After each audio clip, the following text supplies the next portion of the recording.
আসসালামু আলাইকুম রহমতুল্লাহি ওয়া বারাকাতুহু। আশা করছি সবাই ভালো আছেন। আমরা আজকে ক্লাসটা শুরু করি। এরপরে আগামীকালকে আমাদের একটা ক্লাস আছে, যে যে ক্লাসটা আমরা গতকালকে মিস করেছি সেই ক্লাসটা আমরা আগামীকালকে নিব।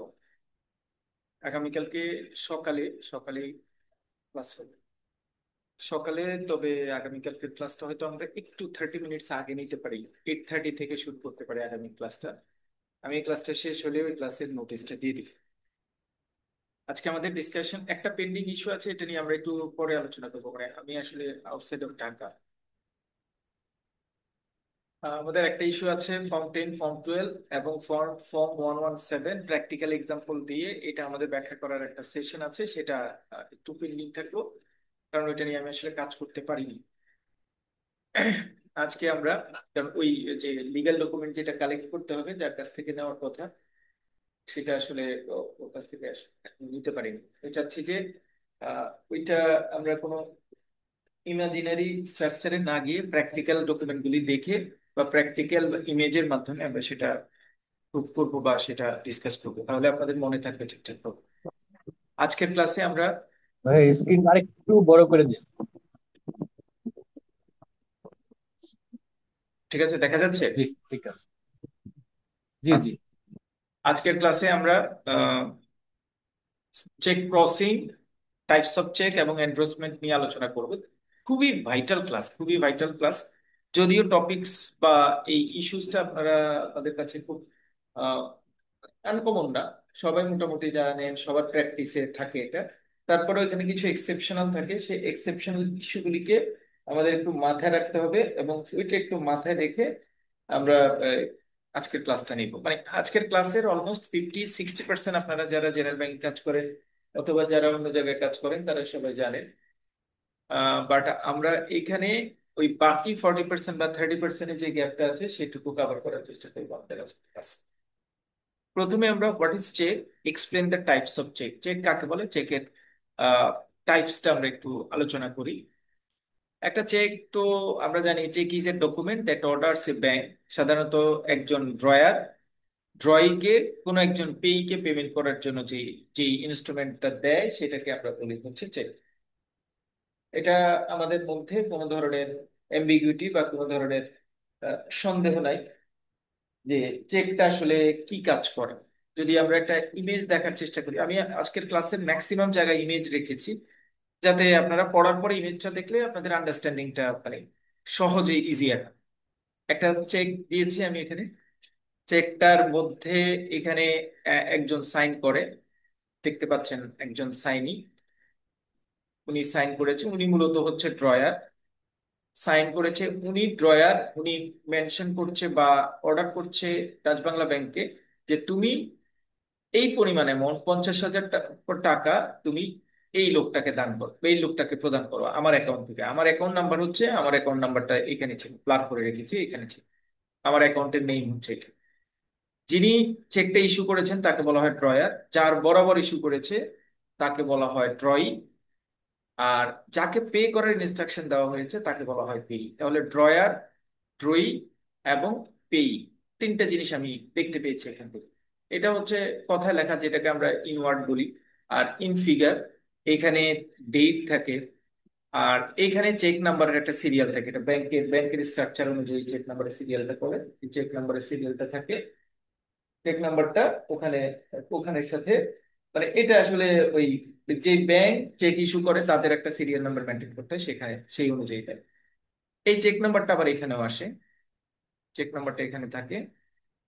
এইটা হচ্ছে রাউটিং নাম্বার। রাউটিং নাম্বার সাধারণত এই জায়গায়ও থাকে, এই জায়গায় থাকে, আর এখানে থাকে। মানে আমরা দুই জায়গায় রাউটিং নাম্বার দিচ্ছি, আমি পয়েন্ট আউট করেছি যে এটা হচ্ছে রাউটিং নাম্বার। আর এটা হচ্ছে কাস্টমারের অ্যাকাউন্ট।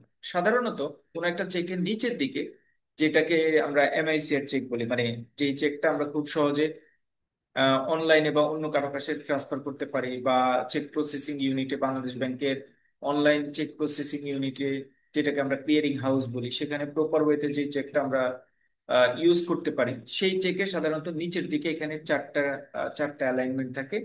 একটা হচ্ছে, এটা হচ্ছে চেক নাম্বার, যেটা উপরেও থাকে নিচেও থাকে। এটা হচ্ছে রাউটিং নাম্বার, যেটা ব্যাংকের নিচেও থাকে এখানে থাকে। অনেক ব্যাংকে আবার রাউটিং নাম্বার এখানে স্ট্যান্ডার্ড ওয়েতে দেয় না। আর এটা হচ্ছে কাস্টমারের অ্যাকাউন্ট নাম্বার, এটা হচ্ছে কাস্টমারের অ্যাকাউন্ট নাম্বার। তাহলে এই হচ্ছে মোটামুটি একটা চেকের আলটিমেট ফিচার।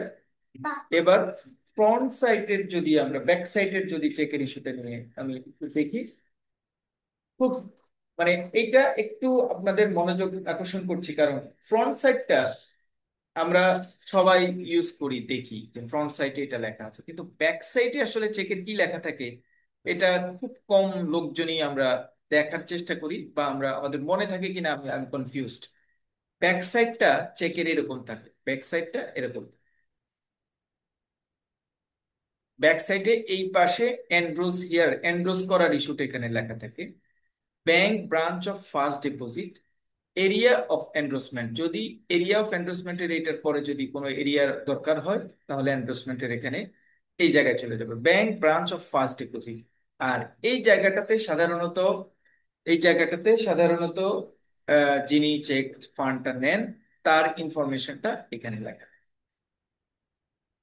আর এইদিকে এন্ডোর্সের কথাটা লেখা থাকে, এন্ডোর্সমেন্টের এইদিকে কাভার আপের পরে এরিয়া অফ এন্ডোর্সমেন্টটা আমরা এখানেও অ্যাড করে দিতে পারি। এরিয়া অফ এন্ডোর্সমেন্ট আমরা যাকে এন্ডোর্স করেছি বা যার বরাবর এন্ডোর্স করবো, সেটা আমরা এই ঘরটাতে বা এই জায়গাটাতে ইনস্ট্রাকশন। এই হচ্ছে মোটামুটি একটা চেকের ডেসক্রিপশন। সাধারণত যারা ক্যাশে কাজ করেন তারা জানেন, যখন ক্যাশে কোনো একটা চেক আসবে তখন আমি নর্মালি ডেটটা মিলাবো, তারপরে নাম, অ্যামাউন্ট, সাইন, এগুলি সব ঠিকঠাক আছে কিনা, in figure, in word, in figure কাকে দিচ্ছি, অ্যামাউন্টটা 50,000-এর কম বা বেশি, 50,000-এর কম হলে কোন ধরনের ক্যাশে কোন ধরনের ইনফরমেশন দিতে হবে, 50,000-এর উপরে হলে কোন ধরনের ইনফরমেশন দিতে হবে, 5 লাখের উপরে হলে কোন ধরনের ইনফরমেশন দিতে হবে। কেউ কি এটা জানেন? কেউ কি আমাকে বলতে পারবেন? যদি কোনো একটা চেক আপনার অফিসে আসে, মানে কাউন্টারে আসে, ঠিক চেক ক্যাশ অফিসার কি কাজটা করে, মানে ওখানে আসলে কোনো ইনস্ট্রাকশন দেওয়া আছে কিনা, যে ধরেন যদি অ্যাকাউন্ট হোল্ডার ফান্ড নিতে আসে তাহলে কোনো ইনস্ট্রাকশন নাই, যদি আপনি সাইন বা সিল সবকিছু প্রপার ওয়েতে ম্যাচ করতে পারেন তাহলে কোনো সমস্যা নেই। কিন্তু যদি অন্য কোনো অ্যাকাউন্ট হোল্ডার ছাড়া অন্য কেউ যদি চেক অ্যামাউন্টটা এনক্যাশ করতে আসে, মানে পে টুটা অ্যাকাউন্ট হোল্ডার না অন্য কেউ যদি হয়, তাহলে আমরা কোন ধরনের ইনফরমেশন বা কি করতে হবে? এটা বাংলাদেশ ব্যাংকের এএমএল সার্কুলার, যেটা আমাদের এখন মাস্টার সার্কুলার লেটেস্ট যে সার্কুলারটা রয়েছে, সেখানে এটা ক্লিয়ার ইনস্ট্রাকশন দেওয়া আছে।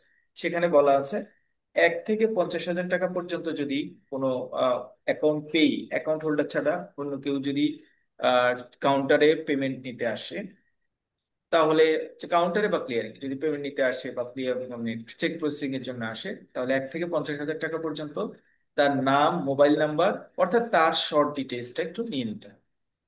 50,000 টাকার উপরে গেলে, অর্থাৎ 50,000 1 টাকা থেকে 5 লাখ টাকা পর্যন্ত যদি হয়, তাহলে তার ছবিযুক্ত ভোটার আইডি কার্ড বা ছবিযুক্ত যে কোনো আইডি কার্ড নিতে হয়।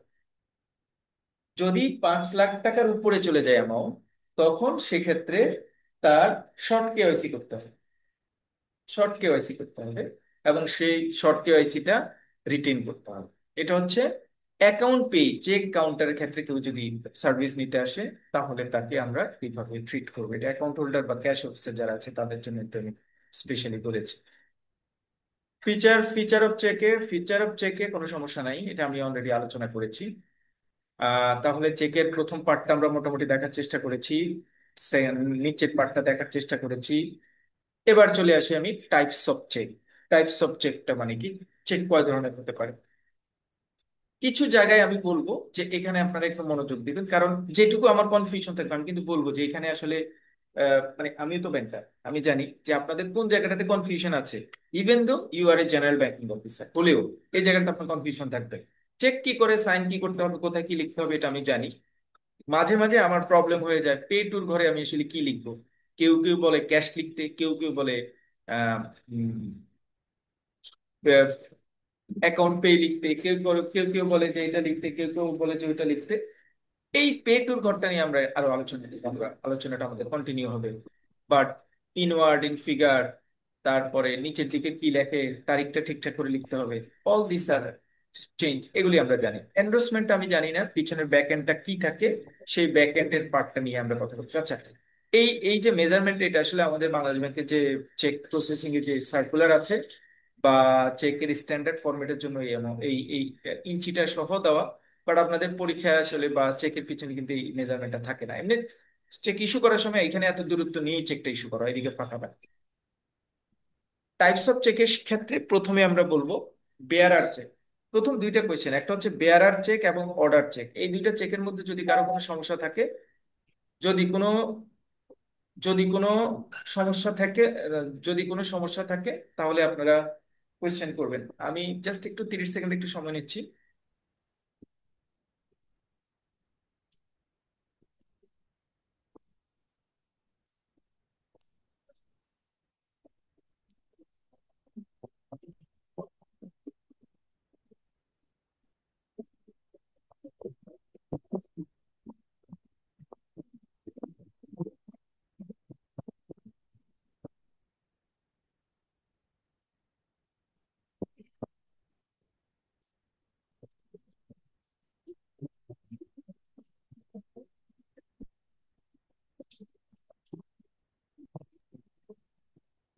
বেয়ারার cheque or open cheque, bearer cheque or open cheque, এটা হচ্ছে বেয়ারার চেক। যখন আমরা একটা চেক ইস্যু করি বা আমাদের চেকের মধ্যে, ধরেন আমরা উপরে যদি ডাচ বাংলা ব্যাংকের চেকটা ক্লিয়ার আছে, এখানে দেখেন লেখা আছে পে টু, একটা ঘর একদম টানা লম্বা দিয়ে অর বেয়ারার, এখানে একটা ওয়ার্ড আছে or bearer.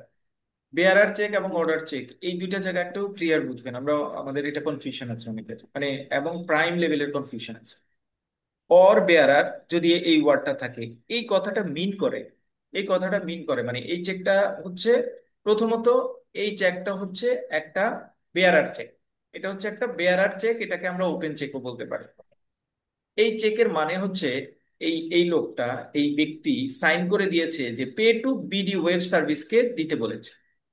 BD web service যদি কাউন্টারে না আসে, সে যদি মনে করে অন্য কাউকে চেকটা দিয়ে দিবে, বিডি ওয়েব সার্ভিস না এসে ধরেন এটা লিখলো জাকির হোসেন, সে পিছনে লিখে দিল যে জাকির হোসেন চেকটা নিন, অথবা তিনি দিয়ে দিল জাকির হোসেনের কাছে। জাকির হোসেন আসলো, আসার পরে কাউন্টারে বললো যে আপনার নাম কি, আমি বললাম যে আমি জাকির হোসেন। আপনি কি বিডি ওয়েব সার্ভিসের? না, আমি বিডি ওয়েব সার্ভিস না, বিডি ওয়েব সার্ভিস আমাকে চেকটা দিয়েছে। তাহলে বিডি ওয়েব সার্ভিস তার চেকটা অন্য একজনকে দিয়েছে, জাকির হোসেনকে দিয়েছে। জাকির হোসেন না হয়ে পৃথিবীর অন্য যে কোনো যদুমধুকে সেই চেকটা দিতে পারে। যদিও পেটুর ঘরে কোনো একজন কনসার্ন অথরিটির নাম লেখা আছে, সেই কনসার্ন অথরিটির ইন্ডিপেন্ডেন্সি আছে, তিনি অন্য কাউকে এই চেকটা হ্যান্ড ওভার করতে পারে। এই ধরনের চেককে বলা হয় বেয়ারার চেক। তাহলে বেয়ারার চেককে এজন্যই বলা হয় অন্য ল্যাঙ্গুয়েজে যেটাকে বলা হয় ওপেন চেক। আমরা হর হামেশায় নিজেরা মানে আমাদের মধ্যে যে ভুল ধারণা আছে সেটা হচ্ছে যিনি সাইন করছেন তিনি, পেটুর ঘরে যেই ব্যক্তি আছে তিনি শুধু ক্যাশ নিতে পারবেন, অন্য কেউ নিতে পারবেন না। যদি এটা ওপেন চেক বা বেয়ারার চেক হয়, অর্থাৎ এই বেয়ারার ওয়ার্ডটা যদি ওপেন থাকে, কাটাছেঁড়া কোনো কিছু না থাকে, ক্রস যদি দেওয়া না থাকে, তাহলে এই চেকটা বিডি ওয়েব সার্ভিস নিতে পারবে। বিডি ওয়েব সার্ভিস না নিয়ে যদি বিডি ওয়েব সার্ভিস অন্য কাউকে দেন এবং তিনি যদি যথাযথ ইনফরমেশন, যেমন 50,000 উপরে তার এনআইডি দেওয়া, তার শর্ট কেওয়াইসি করা, অন্যান্য ইনফরমেশন যদি প্রপার হইতে দেন, তাহলে সেই ব্যক্তিও নিতে হবে। বিডি ওয়েব সার্ভিস নিতে হবে এমন কোনো বাধ্যবাধকতা নাই। দ্যাটস ওয়াই এই ধরনের চেককে বলা হয় বেয়ারার চেক বা ওপেন চেক। এটা হচ্ছে একটা বেয়ারার চেক বা ওপেন চেক, যেখানে দেখেন অর বেয়ারার, যেটা এই ওয়ার্ডটা ইজিয়ার আছে, এটাতে কোনো ক্রসিং বা অন্য কোনো কিছু নাই। আমি যদি একটা এক্সাম্পল দেই, মানে বেয়ারার চেকের যদি একটা প্রত্যেক জায়গায় আমি মানে এই সিনোপসিসটা তৈরি করতে পারি, জাস্ট এটা 20 পেজের সিনোপসিস, এটা তৈরি করতে আমার 5 আওয়ার্স টাইম লেগেছে। 5 আওয়ার্স। 5 আওয়ার্স মিন আমি চেষ্টা করেছি যে যাতে কেউ যদি ক্লাস না করে এই শীটটা ফার্দার কোনো কারণে কারো হাতে গেলে শুধু শীটটা পড়েই তিনি বুঝতে পারবেন যে এই তিনটা ইস্যুস আসলে কি। জেনারেল ব্যাংকিং এ অ্যাকাউন্ট ওপেনিং এর পরে, অ্যাকাউন্ট ওপেনিং যেমন একটা important part, different types of account opening, এই different types of cheque processing, crossing এবং এন্ডোর্সমেন্টটা প্রসেস করাটা হচ্ছে তেমন ইম্পর্টেন্ট একটা পার্ট, খুব ইম্পর্টেন্ট জিনিস। সেজন্য শীটটা আমরা একটু একটু কনভিনিয়েন্ট করে তৈরি করেছি। পরীক্ষার হলে হয়তো আপনার এই গ্রাফটা দিতে হবে না কখনোই, এটা শুধু আপনার বোঝার জন্য দেওয়া। আবার এক্সাম্পলটা হয়তো পরীক্ষার হলে দিতে চাইলে দিতে পারবে, না দিলেও কোনো সমস্যা নেই। বাট আপনি এক্সাম্পলটা নিজে নিজে পড়লে আপনার জন্য পড়াটা একটু ইজিয়ার। এক্সাম্পল বলার চেষ্টা করছি। A cheque has been sign by Arun drawer, অর্থাৎ এই ব্যক্তির নাম হচ্ছে অরুণ, এখানে সাইন করেছেন যিনি, অরুণ, যাকে আমরা ড্রয়ার বলি। And the payee for the cheque is Varun, তিনি বলেছেন এই চেকটা বরুণকে দিয়েছেন, অর্থাৎ পেইর ঘরে লেখা আছে, এখানে লেখা আছে Varun. Can either go to the bank himself, তাহলে বলা হচ্ছে যদি ওপেন বা বেয়ারার চেক হয়, বরুণ সরাসরি কাউন্টারে গিয়ে সে ফান্ডটা নিতে পারে। Or can send a third party to get encashment for the cheque, অথবা ওই বরুণ যাকে আমি পেইর ঘরে দিয়েছি সে অন্য কারো মাধ্যমেও চেকটা এনক্যাশ করতে পারে। No identification shall be required for the bearer's name, যিনি বেয়ারার অর্থাৎ যিনি বাহক, চেকটার বাহক, তার নামটা এইখানে কোনো জায়গায় না দিলেও কোনো সমস্যা নাই। দিস ইজ সো ইম্পর্টেন্ট, আমাদের যত ধরনের চেক আমরা ইউজ করি তার 90% চেকই হচ্ছে বেয়ারার বা ওপেন চেক। এবার চলে আসি অর্ডারার চেক। অর্ডার চেক অলমোস্ট বেয়ারার, মানে এইটার সাথে ডিস্টিংশন হবে, এই অর্ডার ওয়ার্ডটা আমরা কেটে দিই। এই অর্ডার, এই এই যে অর, অর ড্রয়ার বা এই এই যে ওয়ার্ডারটা আছে বেয়ারার, যেটা এই ওয়ার্ডটা আমি কেটে দিয়েছি, ক্রস করে দিব। ক্রস করে দেওয়া মানে হচ্ছে আমি এটা রেস্ট্রিক্টেড করে দিলাম। রেস্ট্রিক্টেড করে দিলাম মানে হচ্ছে পেইর ঘরে আমি যার নাম লিখবো এবার সেই চেকটা এনক্যাশ করতে হবে, অন্য কেউ গেলে সেটা এনক্যাশ করতে পারবেন না। আমরা একটু এবার পড়ি। Order check. An order check is a check that is payable for a specific person or entity. অর্থাৎ যার নাম পেইড ঘরে দেওয়া থাকবে। The word bearer may be crossed out or cancelled and the word order may be written on the check. এটা আমি further একটু পরে ব্যাখ্যা করছি। The pay on the order of check can transfer the check to someone else by signing the back of the check. যদি মনে করেন কোনো কারণে, যদি মনে করেন এই পেই এই চেকটা অন্য কারো নামে দিবে, বেয়ারার হিসেবে অন্য কাউকে দিবে, তাহলে তাকে এই এন্ডোর্সমেন্টের ঘরে সেটা ফিল আপ করে দিতে হবে যে এই চেকটা আমি বেয়ারার হিসেবে ওকে দিচ্ছি, সে টাকাটা তুলতে পারবে, তাহলেই সে টাকাটা তুলতে পারবে, আদারওয়াইজ সে টাকাটা তুলতে পারবে না। কিন্তু বেয়ারার চেকের ক্ষেত্রে আমি অন্য একজনকে দিলাম, এখানে কিন্তু এন্ডোর্সমেন্টের ঘরে কিছুই লিখতে হবে না, শুধু তাকে চেকটা দিয়ে দিলেই হবে। তাহলে ওপেন চেকটা বা বেয়ারার চেকটা আমরা ক্লিয়ার পেয়েছি। তারপরে অর্ডার চেক যেটা, সেটাও আমরা ক্লিয়ার হয়েছি। অর্ডার চেকটার ক্ষেত্রে প্রথম কন্ডিশন হচ্ছে অর বেয়ারার, এই ওয়ার্ডটা কেটে যাবে, অর বেয়ারার এই ওয়ার্ডটা কেটে যাবে। নাম্বার হচ্ছে যিনি পেইর ঘরের যার নাম আছে স্পেসিফাইড তিনি সেই ফান্ডটা নেবেন। তবে তিনি যদি মনে করেন যে সেই চেকটা পরিবর্তন, তার পরিবর্তে অন্য কাউকে সেই পেমেন্টটা নিতে হবে, তাহলে এই চেকের পিছনে ব্যাক এন্ডের ঘরে এন্ডোর্সমেন্টটা প্রপার ওয়েতে করে তিনি তার চেকটা অন্য একজনকে হস্তান্তর করতে পারেন, সে তখন ওই চেকটা দিয়ে পেমেন্ট দিতে পারে। এক্সাম্পল বলার চেষ্টা করছি। For example, if a cheque has been signed with the same name of Barun, বরুণের নামে চেক তিনি সাইন করেছেন, বরুণ এখানে, then only the pay can visit the bank to get the encashment for the same for a order of check. যে এই চেকটা encash করার জন্য শুধুমাত্র যাকে পে ঘরে দিবে সেই যাবে, যদি সে কাউন্টারে না গিয়ে অন্য কাউকে দিতে চায়, ব্যাক সাইডে এন্ডোর্সমেন্টটা ফিল আপ করে সে চেকটা ট্রান্সফার করতে পারবে। এই ওয়ার্ডটায়, এই লাইনটায় আমরা এবার যাওয়ার চেষ্টা করছি অর্ডারের ক্ষেত্রে। যদি কোনো কারণে, যদি কোনো কারণে কোনো ব্যক্তি অর্ডারের চেককে ক্যান্সেল করতে চায় অথবা বেয়ারার ক্যান্সেল করতে চায়, এটা পারে। ধরেন আমি ভুল করে এটাকে অর্ডার চেক করে ফেলছি, অর্ডার চেক করে ফেলছি মানে ওর বেয়ারারটা কেটে দিয়েছি, তাহলে তো এটা অর্ডার চেক হয়ে গেছে। এটাকে আমি এখন আবার লিফ ফলিশ করতে চাচ্ছি, রাখবো না, তখন আপনি আবার এখানে লিখে দিতে পারেন এই ওর বেয়ারার, ওর বেয়ারারের এই জায়গায় লিখে দিতে পারেন, ধরেন ওর বেয়ারারের এই জায়গাটাতে কেটে লিখে দিলেন অর্ডার, অর্ডার লিখে আপনি সাইন করলো। এটা সাধারণত ওই ওপেন চেক থেকে অর্ডার চেক অথবা অর্ডার চেক থেকে ওপেন চেককে আপনি ইজিলি ওই সাইন করে ওয়ার্ডটা চেঞ্জ করে নাম পরিবর্তন করতে পারেন। মোস্ট ইম্পর্টেন্ট দুইটা জিনিস হচ্ছে বেয়ারার চেক এবং ওপেন চেকের মধ্যে পার্থক্য, কোনটা কোন কাজে ব্যবহার করা হয় এবং কোনটার ফিচার কি। পরীক্ষায় কিন্তু এটা আসে, মানে স্পেশালি বেয়ারার চেক এবং ওপেন চেকের মধ্যে যদি পার্থক্য আসে, আমার মনে হয় কারো কোনো সমস্যা থাকার কথা না। ক্রস চেক, তারপরে ক্রস চেক নিয়ে আমরা ফার্দার আরো পড়বো, আমি শুধু এখানে একটু বলে যাব। ক্রস চেকটা হচ্ছে কোন একটা না চেকের, জাকির ভাই, জি নর্মালি আপনার পেট্রোল যে এন্টিটি থাকে, হ্যাঁ, আমরা তো সাধারণত ওটা অ্যাকাউন্টে দেওয়ার যে ইন্টারেস্ট করি, তাহলে এনটিটি আসলে ওটা সাধারণত ওভার দ্য কাউন্টার প্র্যাকটিস কম আর কি পেমেন্টের। এটা তাই আইনি কোনো বাধ্যবাধকতা নেই। কি? মানে ওপেন চেকে হুম। পেটুর জায়গায় যদি এনটিটি থাকে, এনটিটি যেমন বিডি সার্ভিস যেটা বলে, হুম। নর্মালি পেটুর জায়গায় এনটিটি থাকলে আমরা সাধারণত অ্যাকাউন্টের মাধ্যমে পেমেন্ট করার জন্য এনকারেজ করি প্র্যাকটিসে, হুম। যে অ্যাকাউন্টে জমা দেয়। হুম। ওভার দ্য কাউন্টার সাধারণত পেমেন্ট দেওয়ার জন্য কি করা হয় এটাকে, তাহলে কোনো সমস্যা নেই, ওভার দ্য কাউন্টার পেমেন্ট দেওয়া যাবে এনটিটি থাকলে পেটুর জায়গায়। যদি এন্টিটির নাম লেখা থাকে, তাই না? জি জি, নর্মালি আমরা বলি যে অ্যাকাউন্টে জমা দেয়, মানে প্র্যাকটিসে যেটা দেখি আর কি। আচ্ছা, প্র্যাকটিসেস এর ক্ষেত্রে আমরা বলি যে পেইর ঘরে যদি কোনো একটা এন্টিটি থাকে, তখন জি জি মানে পেইর ঘরে যদি কোনো একটা সিঙ্গেল ইন্ডিভিজুয়াল থাকে তাহলে কোনো সমস্যা নেই, বাট যদি কোনো কোম্পানির নাম লেখা থাকে তখন আমরা বলি যে এটা আপনারা অ্যাকাউন্টে জমা দেন, তাই না? জি যে জি ওপেন জি, চেক, এটা এটা আমরা বলি এটা অ্যাকাউন্টে জমা দেন। এখন কথা হচ্ছে যে এটাতে কোনো সমস্যা আছে কিনা, তাই না? জি জি জি। আচ্ছা, আপাতত আমরা এতটুকু পর্যন্ত যতটুকু লার্নিং হয়েছে ততটুকুতে কোনো সমস্যা নাই আপাতত। কিন্তু কোশ্চেনের অ্যান্সার শেষ হয়নি। আমরা যখন ক্রসিংটা কাভার করব, ক্রসিং এর প্রনস এন্ড কনসটা জানবো, এবং এই ওপেন অর্ডার চেকের মধ্যে যখন ওটার কম্পারিজন করব তখন আমরা এটাকে আরেকটা ডিসিশনে নিব। আপাতত আমি বলার চেষ্টা করছি আচ্ছা যে কোনো সমস্যা নাই। মানে রুলস আমাকে কোনো জায়গায় বাধা দিচ্ছে না, রুলস আমাকে কোনো জায়গায় বাধা দিচ্ছে না। ক্রস চেক, থার্ড নাম্বার, আমি কোয়েশ্চেনটা একটু হোল্ড করলাম। দেখো আমি একটু বলি দেখো একটু বলি দেখো একটু বলি সেটা হচ্ছে অ্যাকাউন্ট পেতে যদি কোনো প্রতিষ্ঠানের নাম লেখা থাকে কিন্তু ওই প্রতিষ্ঠানের তো আমার ব্যাংকে কোনো অ্যাকাউন্ট নাই, তো পিছনে অনেকে ওই সিল মেরে সিগনেচার করে নিয়ে আসে, দেখা যাচ্ছে যে অন্য কোনো ব্যাংকে অ্যাকাউন্ট, আমি তো ওই অ্যাকাউন্টের সিগনেচার চিনি না। হ্যাঁ, তো এটা তো ক্যাশ হবে? এটা ক্যাশে কি পেমেন্ট হবে? আচ্ছা, প্রথম কথায় আপাতত আমাদের, আচ্ছা, কুন্ডুদা আরেকটু অ্যাডভান্স করেছে, মানে জিনিসটাকে আমরা যেভাবে সলিউশনে যাব সেদিকে প্রায় নিয়ে গেছে। প্রথমত, যে বিডি ট্রেড সার্ভিস, ধরেন বিডি ট্রেড সার্ভিসের নামে দেওয়া আছে, বিডি ট্রেড সার্ভিসের নামে দেওয়া আছে, শুধু বিডি ট্রেড সার্ভিস নাম দেওয়া আছে।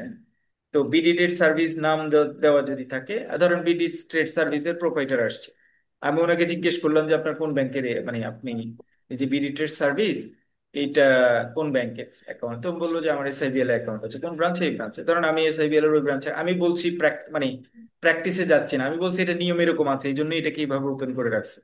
আপনি এসআইবিএল এ ফোন দিলেন, অথবা এসআইবিএল একটা মেইল করলেন যে তোমাদের ব্রাঞ্চের এই কাস্টমারের এই চেকটা আমরা পেয়েছি, বা এই কাস্টমার আসছে আমাদের কাছে, তোমাদের এই এই এই কাস্টমার আসছে, এই কাস্টমারের সাইন কার্ড অথবা এই কাস্টমারের এনআইডি কার্ড বা কোনো আইডেন্টিফিকেশন তোমার কাছে আছে কিনা, সে ওভার দ্য কাউন্টার নিতে চাচ্ছে। অনেকে তো জোর করবে, যে নিয়ম জানে সে তো বলবে যে আমাকে ওভার দ্য কাউন্টার পেমেন্ট দেন, আমাকে ওভার দ্য কাউন্টার পেমেন্ট দেন, আমি ইয়েতে নিব না।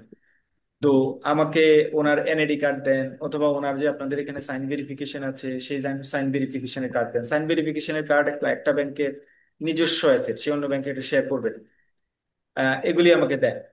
দেওয়ার পরে যদি আপনি এগুলি প্রপার হইতে পান, যদি পান, তাহলে আপনি যদি ওনাকে বিডি ট্রেডকে যদি আপনি প্রপার হইতে আইডেন্টিফাই করতে পারেন অন কাউন্টার, তাহলে আপনি ক্যাশের এই পেমেন্টটা অন কাউন্টারে দিতে পারেন, সমস্যা নেই।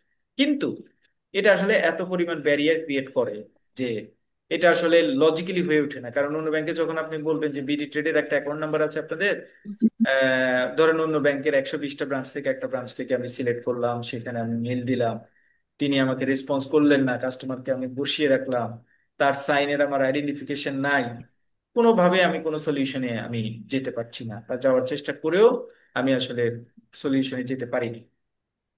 সেজন্য আমরা আসলে প্র্যাকটিসে নিয়েছি যে বিডি ট্রেডের অ্যাকাউন্ট যদি নাম্বার লেখা থাকে, যা বিডি ট্রেড বা কোনো কোম্পানির অ্যাকাউন্ট যদি লেখা থাকে, সেটা আমরা কাউন্টারে বা এনক্যাশ করব না। এটা আমরা অ্যাকাউন্ট পে চেক বা অ্যাকাউন্টে নেওয়ার জন্য অ্যাপ্রিসিয়েট করব আমরা, এবং এটাই আমাদের আমরা নিয়ে আসছি। এই জন্য আমাদের প্র্যাকটিসটা এখন আসলে এভাবে আসছে। কিন্তু কিন্তু আপনারা একটু পরে দেখবেন একটা জায়গায় গিয়ে, মানে আমি আমি যখন আরেকটু আগাবো তখন দেখবেন যে এই জায়গাগুলি আসলে অনেক ওপেন। মানে ক্রসিংটা যখন শেষ করব তখন দেখবেন যে অনেকগুলি জায়গা আসলে অনেক ওপেন, আমরা আসলে এটাকে আমাদের কাজের সুবিধার জন্য রেস্ট্রিক্টেড বা কনস্ট্রাক্টেড করে রাখি। প্রথমত এটা আমাদের মানে আইনগত কোনো সমস্যা নাই। দ্বিতীয়ত হচ্ছে যেই সমস্যা কুণ্ডতা যেটা বলেছেন সেটা হচ্ছে একদম এক্সাক্ট রেজাল্ট। কারণ যিনি যে ক্যাশ হোল্ডার মানে ক্যাশ অফিসার পেমেন্ট দিবে, তার মানে তার ফেইটটা আগে এনশিওর হইতে হবে, যিনি নিচ্ছেন, হোল্ডার যিনি, তার মানে প্রসেশনে যার চেক আছে, তার মানে তার ফেইটটা সে আগে নিতে হবে, যে ওকে আমি ফেক করতে পারছি সবকিছু মিলিয়ে। যদি আপনি ওকে ফেক করতে পারেন, ওকে ফেক করতে গেলে ওর ব্যাংকের যেখানে অ্যাকাউন্ট আছে সেখানকার এনআইডি কার্ড, তারপরে সিগনেচার কার্ড, ওর এখানে সিগনেচার নিয়ে সবকিছু আপনার একসাথে চেক করতে হবে। তাহলে আপনি উইদিন ফেইথ আপনি এটা হলো আপনি দিতে পারেন। উইদিন ফেইথ আপনার এটা হলো না, উইদিন ফেইথ আপনার এটা হলো না, এটার পিছনে আপনি কি পরিমাণ টাইম দিতে হচ্ছে। আর এই উইদিন ফেইথ এটা আসলে করাটা অনেক ঝামেলা, কারণ কোম্পানির অ্যাকাউন্ট গুলি সিগনেটরি একের দিক থাকে, অ্যাকাউন্ট ওপেনিং ফর্মে কোন ধরনের ইনস্ট্রাকশন দেওয়া আছে, কোন ধরনের কি, সকল কিছু মেটিকুলাসলি অ্যানালাইসিস করা অন্য একটা ব্যাংক থেকে খুবই টাফ। সেই জন্য আমরা এই সকল চুক্তি ঝামেলাকে অ্যাভয়েড করার জন্য আমরা স্ট্রেট ফরওয়ার্ড বলি যে এটা ক্যাশে পেমেন্ট হবে না, এটা কাউন্টারে। বাট লফুল ওয়েতে কিন্তু এটাকে মানে এটার কিন্তু বাধা নাই, যদি লফুল ওয়েতে বলি। আচ্ছা, 3 number question, 3 number point, cross cheque. Cross cheque হচ্ছে কোনো একটা চেকের যে কোনো পার্ট, যে কোনো জায়গায় যদি দুইটা প্যারালাল লাইন আমি ড্রন করি তখন সেটাকে আমরা বলি ক্রস চেক। প্যারালাল লাইন, এই দুইটা প্যারালাল লাইনের কথা বলছি, আমরা সবসময় বাম দিকে ক্রস দিই, এটা অন্য কোনো জায়গায় দিলেও হবে, তবে প্যারালাল প্যারালাল ক্রসিং হতে হবে, প্যারালাল ক্রসিং হতে হবে। প্যারালাল ক্রসিং দেওয়ার পরে ধরেন এটা হচ্ছে একটা ক্রস চেক।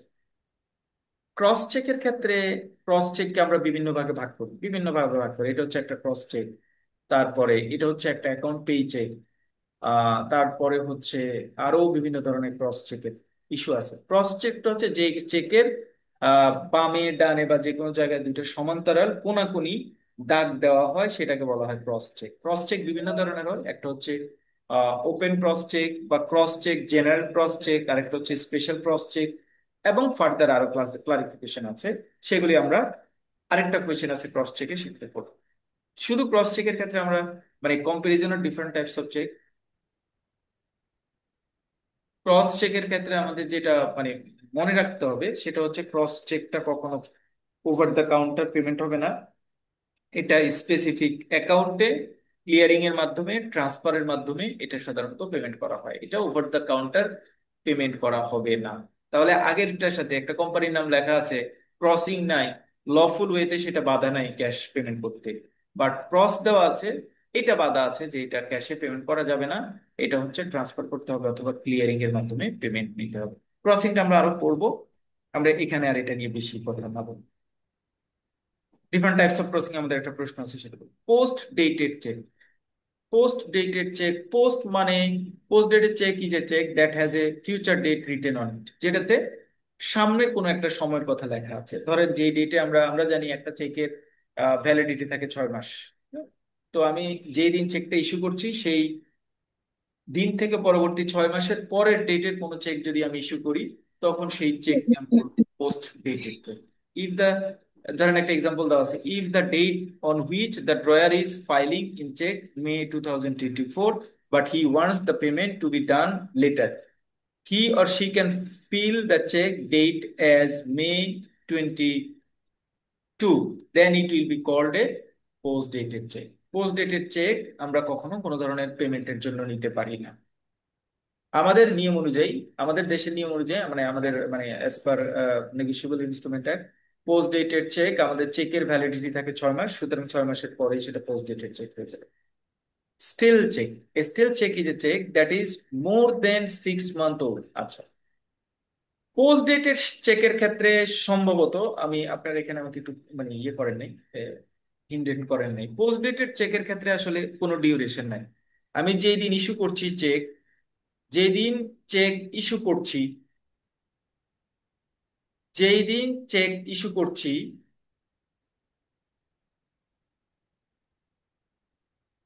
ভাই আমি কি অ্যাড করবো একটু? হ্যাঁ হ্যাঁ প্লিজ।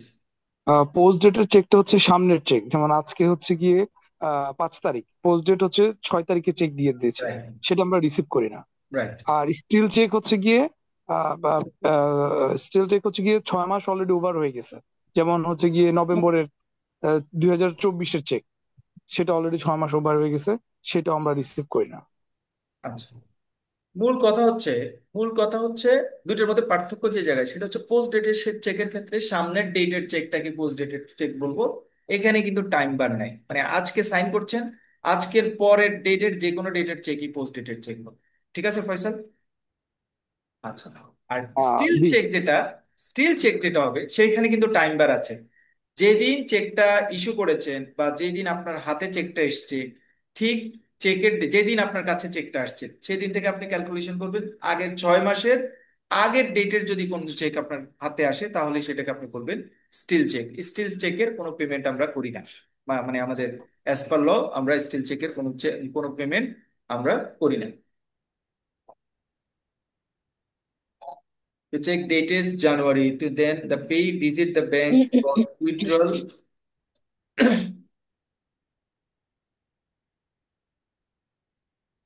তাহলে পোস্ট ডেটেড চেক এবং স্টিল চেকের মধ্যে পার্থক্যটা আমরা বুঝতে পেরেছি। পোস্ট ডেটেড চেকের ক্ষেত্রে টাইম বার নাই, সামনে যে কোনো ডেটের চেক হলে সেটা পোস্ট ডেটেড। আর স্টিল চেকের ক্ষেত্রে যেদিন কাউন্টারে আসবে তার পূর্ববর্তী 6 মাসের মধ্যে ডেটটা থাকতে হবে, 6 মাসের আগের ডেট হলে সেটা স্টিল চেক হবে। দুই ধরনের চেকই আমরা পেমেন্ট করি না। Anti dated check, an antedated check is a check that has a date earlier than the current date. Earlier date the current date. Current date এর আগের ডেটের চেককে আমরা বলি হচ্ছে antedated check. Antedated check are not recommended as they can cause confusion and may not accepted by bank. আমরা মনে করি যে antedated চেকটার ক্ষেত্রে অনেক সময় আমরা বলি যে এটা ক্যাশে পেমেন্ট নেওয়া যাবে না বা যাবে না, বা এটা আমরা রিকমেন্ড করি যে এই টাইপের চেক যাতে কেউ ইস্যু না করে, কারণ এটাতে একটু কনফিউশন ক্রিয়েট হয়। সেজন্য এটাতে আমরা পেমেন্ট দিব না এরকম কোনো কন্ডিশন, আমরা কিন্তু পেমেন্ট দিই এটাতে। অ্যান্টিডেটেড চেক হলেও পেমেন্ট দিই, শুধু স্টিল হলে তখন আর আমরা এটা পেমেন্ট দিই না। অ্যান্টিডেটেড চেক হচ্ছে, antedated cheque is a cheque that has a date earlier than the current date. Current ডেটের আগের ডেটের চেকটাকে অ্যান্টিডেটেড চেক বলা হয়। অর্থাৎ ওই যে স্টিল চেক যেটা বলেছি 6 মাস, 6 মাসের মাঝের অংশটুকুর চেকটাকে বলবো আমরা অ্যান্টিডেটেড চেক। ধরেন আমি একটা, আমার কাউন্টারে একটা চেক আসছে, সেই চেকের ডেট হচ্ছে 1/1/25। অ্যাপারেন্টলি ধরি একটা চেক ইস্যু হয়েছে আমার চেকে, আমি এই চেকটা নিয়ে আসছি কাউন্টারে এই দিন। একটা চেক ইস্যু হয়েছে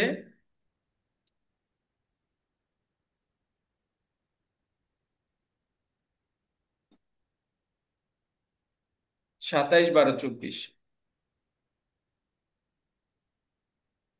একটা চেক ইস্যু হয়েছে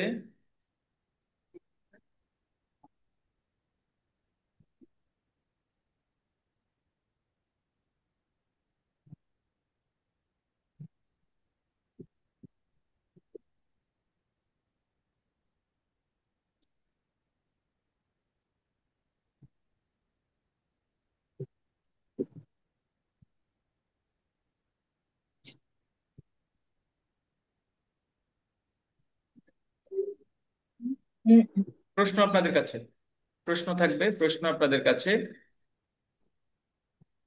এটা একটা, এটা একটা, এটা একটা ইস্যু ডেট, এটা মানে যেই দিন আমি চেকটা কাউন্টারে নিয়ে গেছি সেই দিনের তারিখ এটা। যেদিন চেকটা কাউন্টারে নিয়ে গেছি সেই দিনের তারিখ এটা। চেকের মধ্যে লেখা আছে এই ডেট।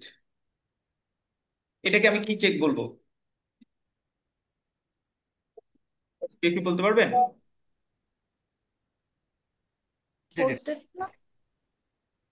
ভাই আরেকবার একটু কোনটা ডেট? 1/1/25। 1/1/25 হচ্ছে ডেট, যেদিন আমি চেকটা জি। নিয়ে মানে ব্যাংকে যেদিন গেছি সেই দিনের তারিখ হচ্ছে 1/1/25। জি। চেকের মধ্যে আচ্ছা, যে এটা ডেটটা পোস্ট, লেখা আছে, এটা পোস্ট চেকের মধ্যে ডেটেড। লেখা এটা আছে post post dated. T1। Dated sir, post post তিন ডেটেড। ডেটেড। এক পঁচিশ পোস্ট ডেটেড। তিন এক হ্যাঁ, পঁচিশ ওটা পোস্ট ডেটেড মানে আচ্ছা, আমি পোস্ট আমি ডেটেড। একটু বলি, প্রথমটা আমি তারিখ বলছি, দ্বিতীয়টা মাস বলছি আর কি সবগুলির ক্ষেত্রে। তাহলে এটা দেওয়া আছে 3/1/25, তাহলে এটা কি কি cheque? Post dated. Post dated. Post date. Post dated. এটা কি কাউন্টারে পেমেন্ট দিতে পারবে? না। জি না। না। ওকে, তাহলে পোস্ট ডেটটা আমরা আমাদের মানে ক্লিয়ারলি বুঝতে পেরেছি আমরা। এই চেকের ইস্যু তারিখ হচ্ছে এটা 4/5/2024। Stale date, stale cheque. Stale date. Stale stale ওটা স্টিল 6 মাস চেক। পার হয়ে গেছে। 6 মাস ছয় পার মাস হয়ে গেছে, তাহলে এটা স্টিল চেক। স্টিল চেকে কি ক্যাশে আমরা মানে পেমেন্ট দিতে পারবো? না না না, এটাও পারবো না। এটাও পারবো না। কারণ কনফিউশন থাকলে বলবেন, আমি রিপিট করবো, কারণ এটা নিয়ে এমসিকিউ থাকে, আপনাদের এমসিকিউ থাকবে, একটা এমসিকিউ থাকবে এটা নিয়ে। এবার আসছে ইস্যু ডেট হচ্ছে 27/12। এই চেকটাকে কি চেক বলবো? অ্যান্টিডেটেড চেক। এন্টিডেট চেক। এন্টিডেট চেক, সবাই ক্লিয়ার তো? হ্যাঁ, সবাই ক্লিয়ার? এই এন্ট্রি ডেটের চেকের কি কাউন্টারে পেমেন্ট দিতে পারবো? যাবে। এটা জানুয়ারিতে পারবে। তবে যাবে। Very good. তাহলে এটা এন্ট্রি ডেট, ক্যাশে পেমেন্ট দিতে পারবো। এটা পোস্ট ডেটের পেমেন্ট দিতে পারবো না।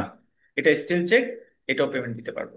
হ্যাঁ, পেমেন্ট দেওয়ার ক্ষেত্রে যদি আপনি একদম বরাবর বলে পেমেন্ট দিতে পারবো না, পেমেন্ট যদি বলে যে এটাকে কোনোভাবে পেমেন্ট নেওয়ার মতো অবস্থা আছে, মানে এগুলিকে আছে। তিনটাকে, মানে এটা তো দিতে পারবো, বাকি দুইটাকে কোনোভাবে পেমেন্ট দেওয়ার মতো অবস্থা সৃষ্টি করা যায়, কেউ কি বলতে পারবেন? যাবে। তারিখ কেটে সই করাই নিয়ে আসতে হবে। Very good. তারিখ কেটে যিনি অ্যাকাউন্ট হোল্ডার তিনি যদি সই করে দেন, লয়ারের চেক দিবে। হ্যাঁ, তাহলে এটাতে কারো কোনো সমস্যা মানে হওয়ার তাহলে কোনো সমস্যা নেই। ওকে, তাহলে আমরা নেক্সট একটু সামনের দিকে আগাবো। Truncated cheque, electronic cheque, truncated cheque. Truncated cheque হচ্ছে এটা, আমরা শর্ট নোটে আবার কি ইলেকট্রনাল বলবো? Cheque, electronal. ট্রাঙ্কেটেড চেক হচ্ছে ইলেকট্রনিক্যালি স্ক্যান এবং স্টোর করে যে ইমেজগুলি ইলেকট্রনিক্যালি স্টোর করা যায়, যে ইমেজগুলি, সেই ইমেজগুলিকে বলা হয় ট্রাঙ্কেটেড চেক। আমাদের এখনকার যুগে আমরা যে চেকগুলি আসলে ইস্যু করি বা যেগুলি ক্লিয়ারিং হাউসে প্রসেস হয়, সেই চেকগুলিকে আমরা আসলে মানে ট্রাঙ্কেটেড চেক হিসেবে বলতে পারি, কোনো সমস্যা নেই। স্টোরেড। অথবা অথবা আরেকটা জিনিস বলতে পারে, ট্রাঙ্কেটেড চেক মূলত এগুলি আমাদের দেশে এখনো প্রপার ওয়েতে আসে নাই। একটা দুটো ব্যাংক ডিজিটাল চেক যেটাকে আমরা বলি, ডিজিটাল চেক যেটাকে আমরা বলি, অর্থাৎ পেপারলেস ব্যাংকিং এর জন্য এই ট্রাঙ্কেটেড চেকটাকে ইস্যু করা বা প্রসেস করার কথা বলা হয়েছে। দেখেন এখানে বলা হয়েছে, a truncated check is a check that has been electronically scanned and stored as an image. Truncated checks are used for electronic payments and can be processed more quickly than paper check. তার মানে এটা paper check না, এটা electronic ওয়েতে payment করা বা payment obligations কে মেটার।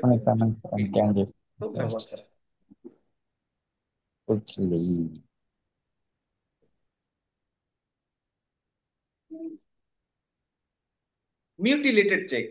মিউটিলেটেড চেক মানে হচ্ছে যেই চেকটা আসলে টার্ন অথবা ড্যামেজড। দেখেন এখানে দুই ধরনের চেকের আমি দিয়েছি, একটা হচ্ছে টার্ন চেক, ছিঁড়া, আর মিউটিলেটেড মানে হচ্ছে মানে এটাকে বলা হয় ক্রাম্বলড বলা হয়, মানে মুচকানো কুচকানো, ফোল্ডিং, এটা এই টাইপের চেক, এটা কিন্তু পাওয়া যায় মাঝে মাঝে। এই ধরনের চেককে বলা হয় মিউটিলেটেড চেক।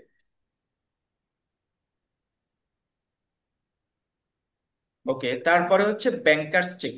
ব্যাংকার্স চেকটা ইম্পর্টেন্ট। আমি ব্যাংকার্স চেকের ইমেজটা, ব্যাংকার চেকের ইমেজটা এখানে চলে গেছে। আমার একটা কোয়েশ্চেন ছিল, মিউটিলেটেড চেক কি পেমেন্ট দেওয়া যায়? জি, বলেন বলেন আপু। যে ছেঁড়া মিউটিলেটেড চেক চেকে, বা মিউটিলেটেড চেকে কি পেমেন্ট দেওয়া যায় এটা বলছেন? জি জি জি। আচ্ছা, না, mutilated cheque may not be accepted by bank and may need to be replace. May বলেছে, মাস্ট বলে নাই। মাস্ট বলে নাই যেহেতু, তার মানে এইটা যদি আপনার কাছে রিজনেবল মনে হয় এবং আপনি যদি মনে করেন যতটুকু ছিঁড়েছে চেকের অন্যান্য কোনো ধরনের ক্যারেক্টারিস্টিক্স এর প্রবলেম হয়নি, সো আপনি সেটা অ্যাকসেপ্ট করতে পারেন। আর যদি মনে করেন যে আপনার কাছে অ্যাপারেন্টলি মনে হচ্ছে যেটা ছিঁড়েছে বা যেটা যেরকম হয়েছে এটা চেকের মূল ফিচার গুলিকে নষ্ট করে ফেলে, তখন আপনি সেটা রিপ্লেস করে দিতে পারেন। মানে এটা ম্যান্ডেটরি না যে রিপ্লেস করতেই হবে, এই জন্য এখানে মে ওয়ার্ডটা ইউজ করা হয়েছে। ব্যাংকার্স চেক হচ্ছে সাধারণত অনেক সময় বড় বড় পেমেন্টের জন্য ব্যাংক অন্য ব্যাংকে বা ব্যাংক অন্য একটা অথরিটিকে একটা গ্যারান্টি টাইপের চেক প্রদান করে এবং সেটার মধ্যে হাইলাইটেড করা থাকে ব্যাংকার্স চেক। যখন কোনো একটা চেকের মধ্যে ব্যাংকার্স চেক এটা হাইলাইট করা থাকে, অ্যামাউন্ট কাকে দিচ্ছি এবং সিগনেটারি থাকে। সিগনেটারি কিন্তু খুব ইম্পর্টেন্ট কথা ব্যাংকার চেকের ক্ষেত্রে। সিগনেটারি কিন্তু নর্মাল সিগনেটারি, অ্যাকাউন্ট হোল্ডার যিনি, ধরেন আমার একটা অ্যাকাউন্ট আছে, আমার একটা অ্যাকাউন্ট আছে, খুব ইম্পর্টেন্ট কথা, ভুল হয় এই জায়গাগুলি, আমরা সবাই মনে হয় আমি ওয়ার্ড গুলি আমরা জানি কিন্তু কনফিউশন, ট্রিকি কিছু জিনিস আছে, সেগুলি একটু ক্লিয়ার হলে মানে দেখবেন যে এই পার্টটা আপনি খুব স্ট্রং হবে। পেজে আমি হচ্ছে ড্রয়ার, আমার অ্যাকাউন্টে 1 লাখ টাকা, 1 কোটি টাকা আছে। আমি 1 কোটি টাকা কোনো একটা পেমেন্টের জন্য অন্য একটা ব্যাংকে দিব, অন্য একটা ব্যাংকে অন্য একটা কাস্টমারকে জমি কেনার বাবদ দিব। তো জমি কেনার বাবদের জন্য ক্যাশ চেক, ক্যাশ টাকা নিবে না, ওরা ওরা আমার একটা চেক নিবে, কিন্তু ওই ব্যাংক থেকে বলে দিয়েছে যে এই চেকটা ওখান থেকে তুমি আনবা, কিন্তু এটা ব্যাংকার্স চেক হিসেবে এনডোর্স করে নিয়ে আসবা। তো ব্যাংকার্স চেক হিসেবে মানে হচ্ছে ব্যাংকার্স চেক, ব্যাংক একটা সাইন দিয়ে দিবে উপর দিয়ে, মানে একটা সিল দিয়ে দিবে। ব্যাংক তখন এটা সিল দিয়ে দিবে যখন এই 1 কোটি টাকা তার অ্যাকাউন্টে আছে সেটা সে ব্লক করবে, এই টাকাটা অন্য কোনো জায়গায় যাবে না, এটা এনশিওর হয়ে ব্যাংক ব্যাংক যখন একটা এন্ডোর্স দেয় বা একটা সিল দেয় তখন সেটাকে আমরা বলি ব্যাংকার্স চেক। এবার আমি পড়ি, a banker's cheque is a cheque that is issued by a bank and guaranteed by the banker's fund. তার ফান্ড নিয়ে সে গ্যারান্টি দেয়।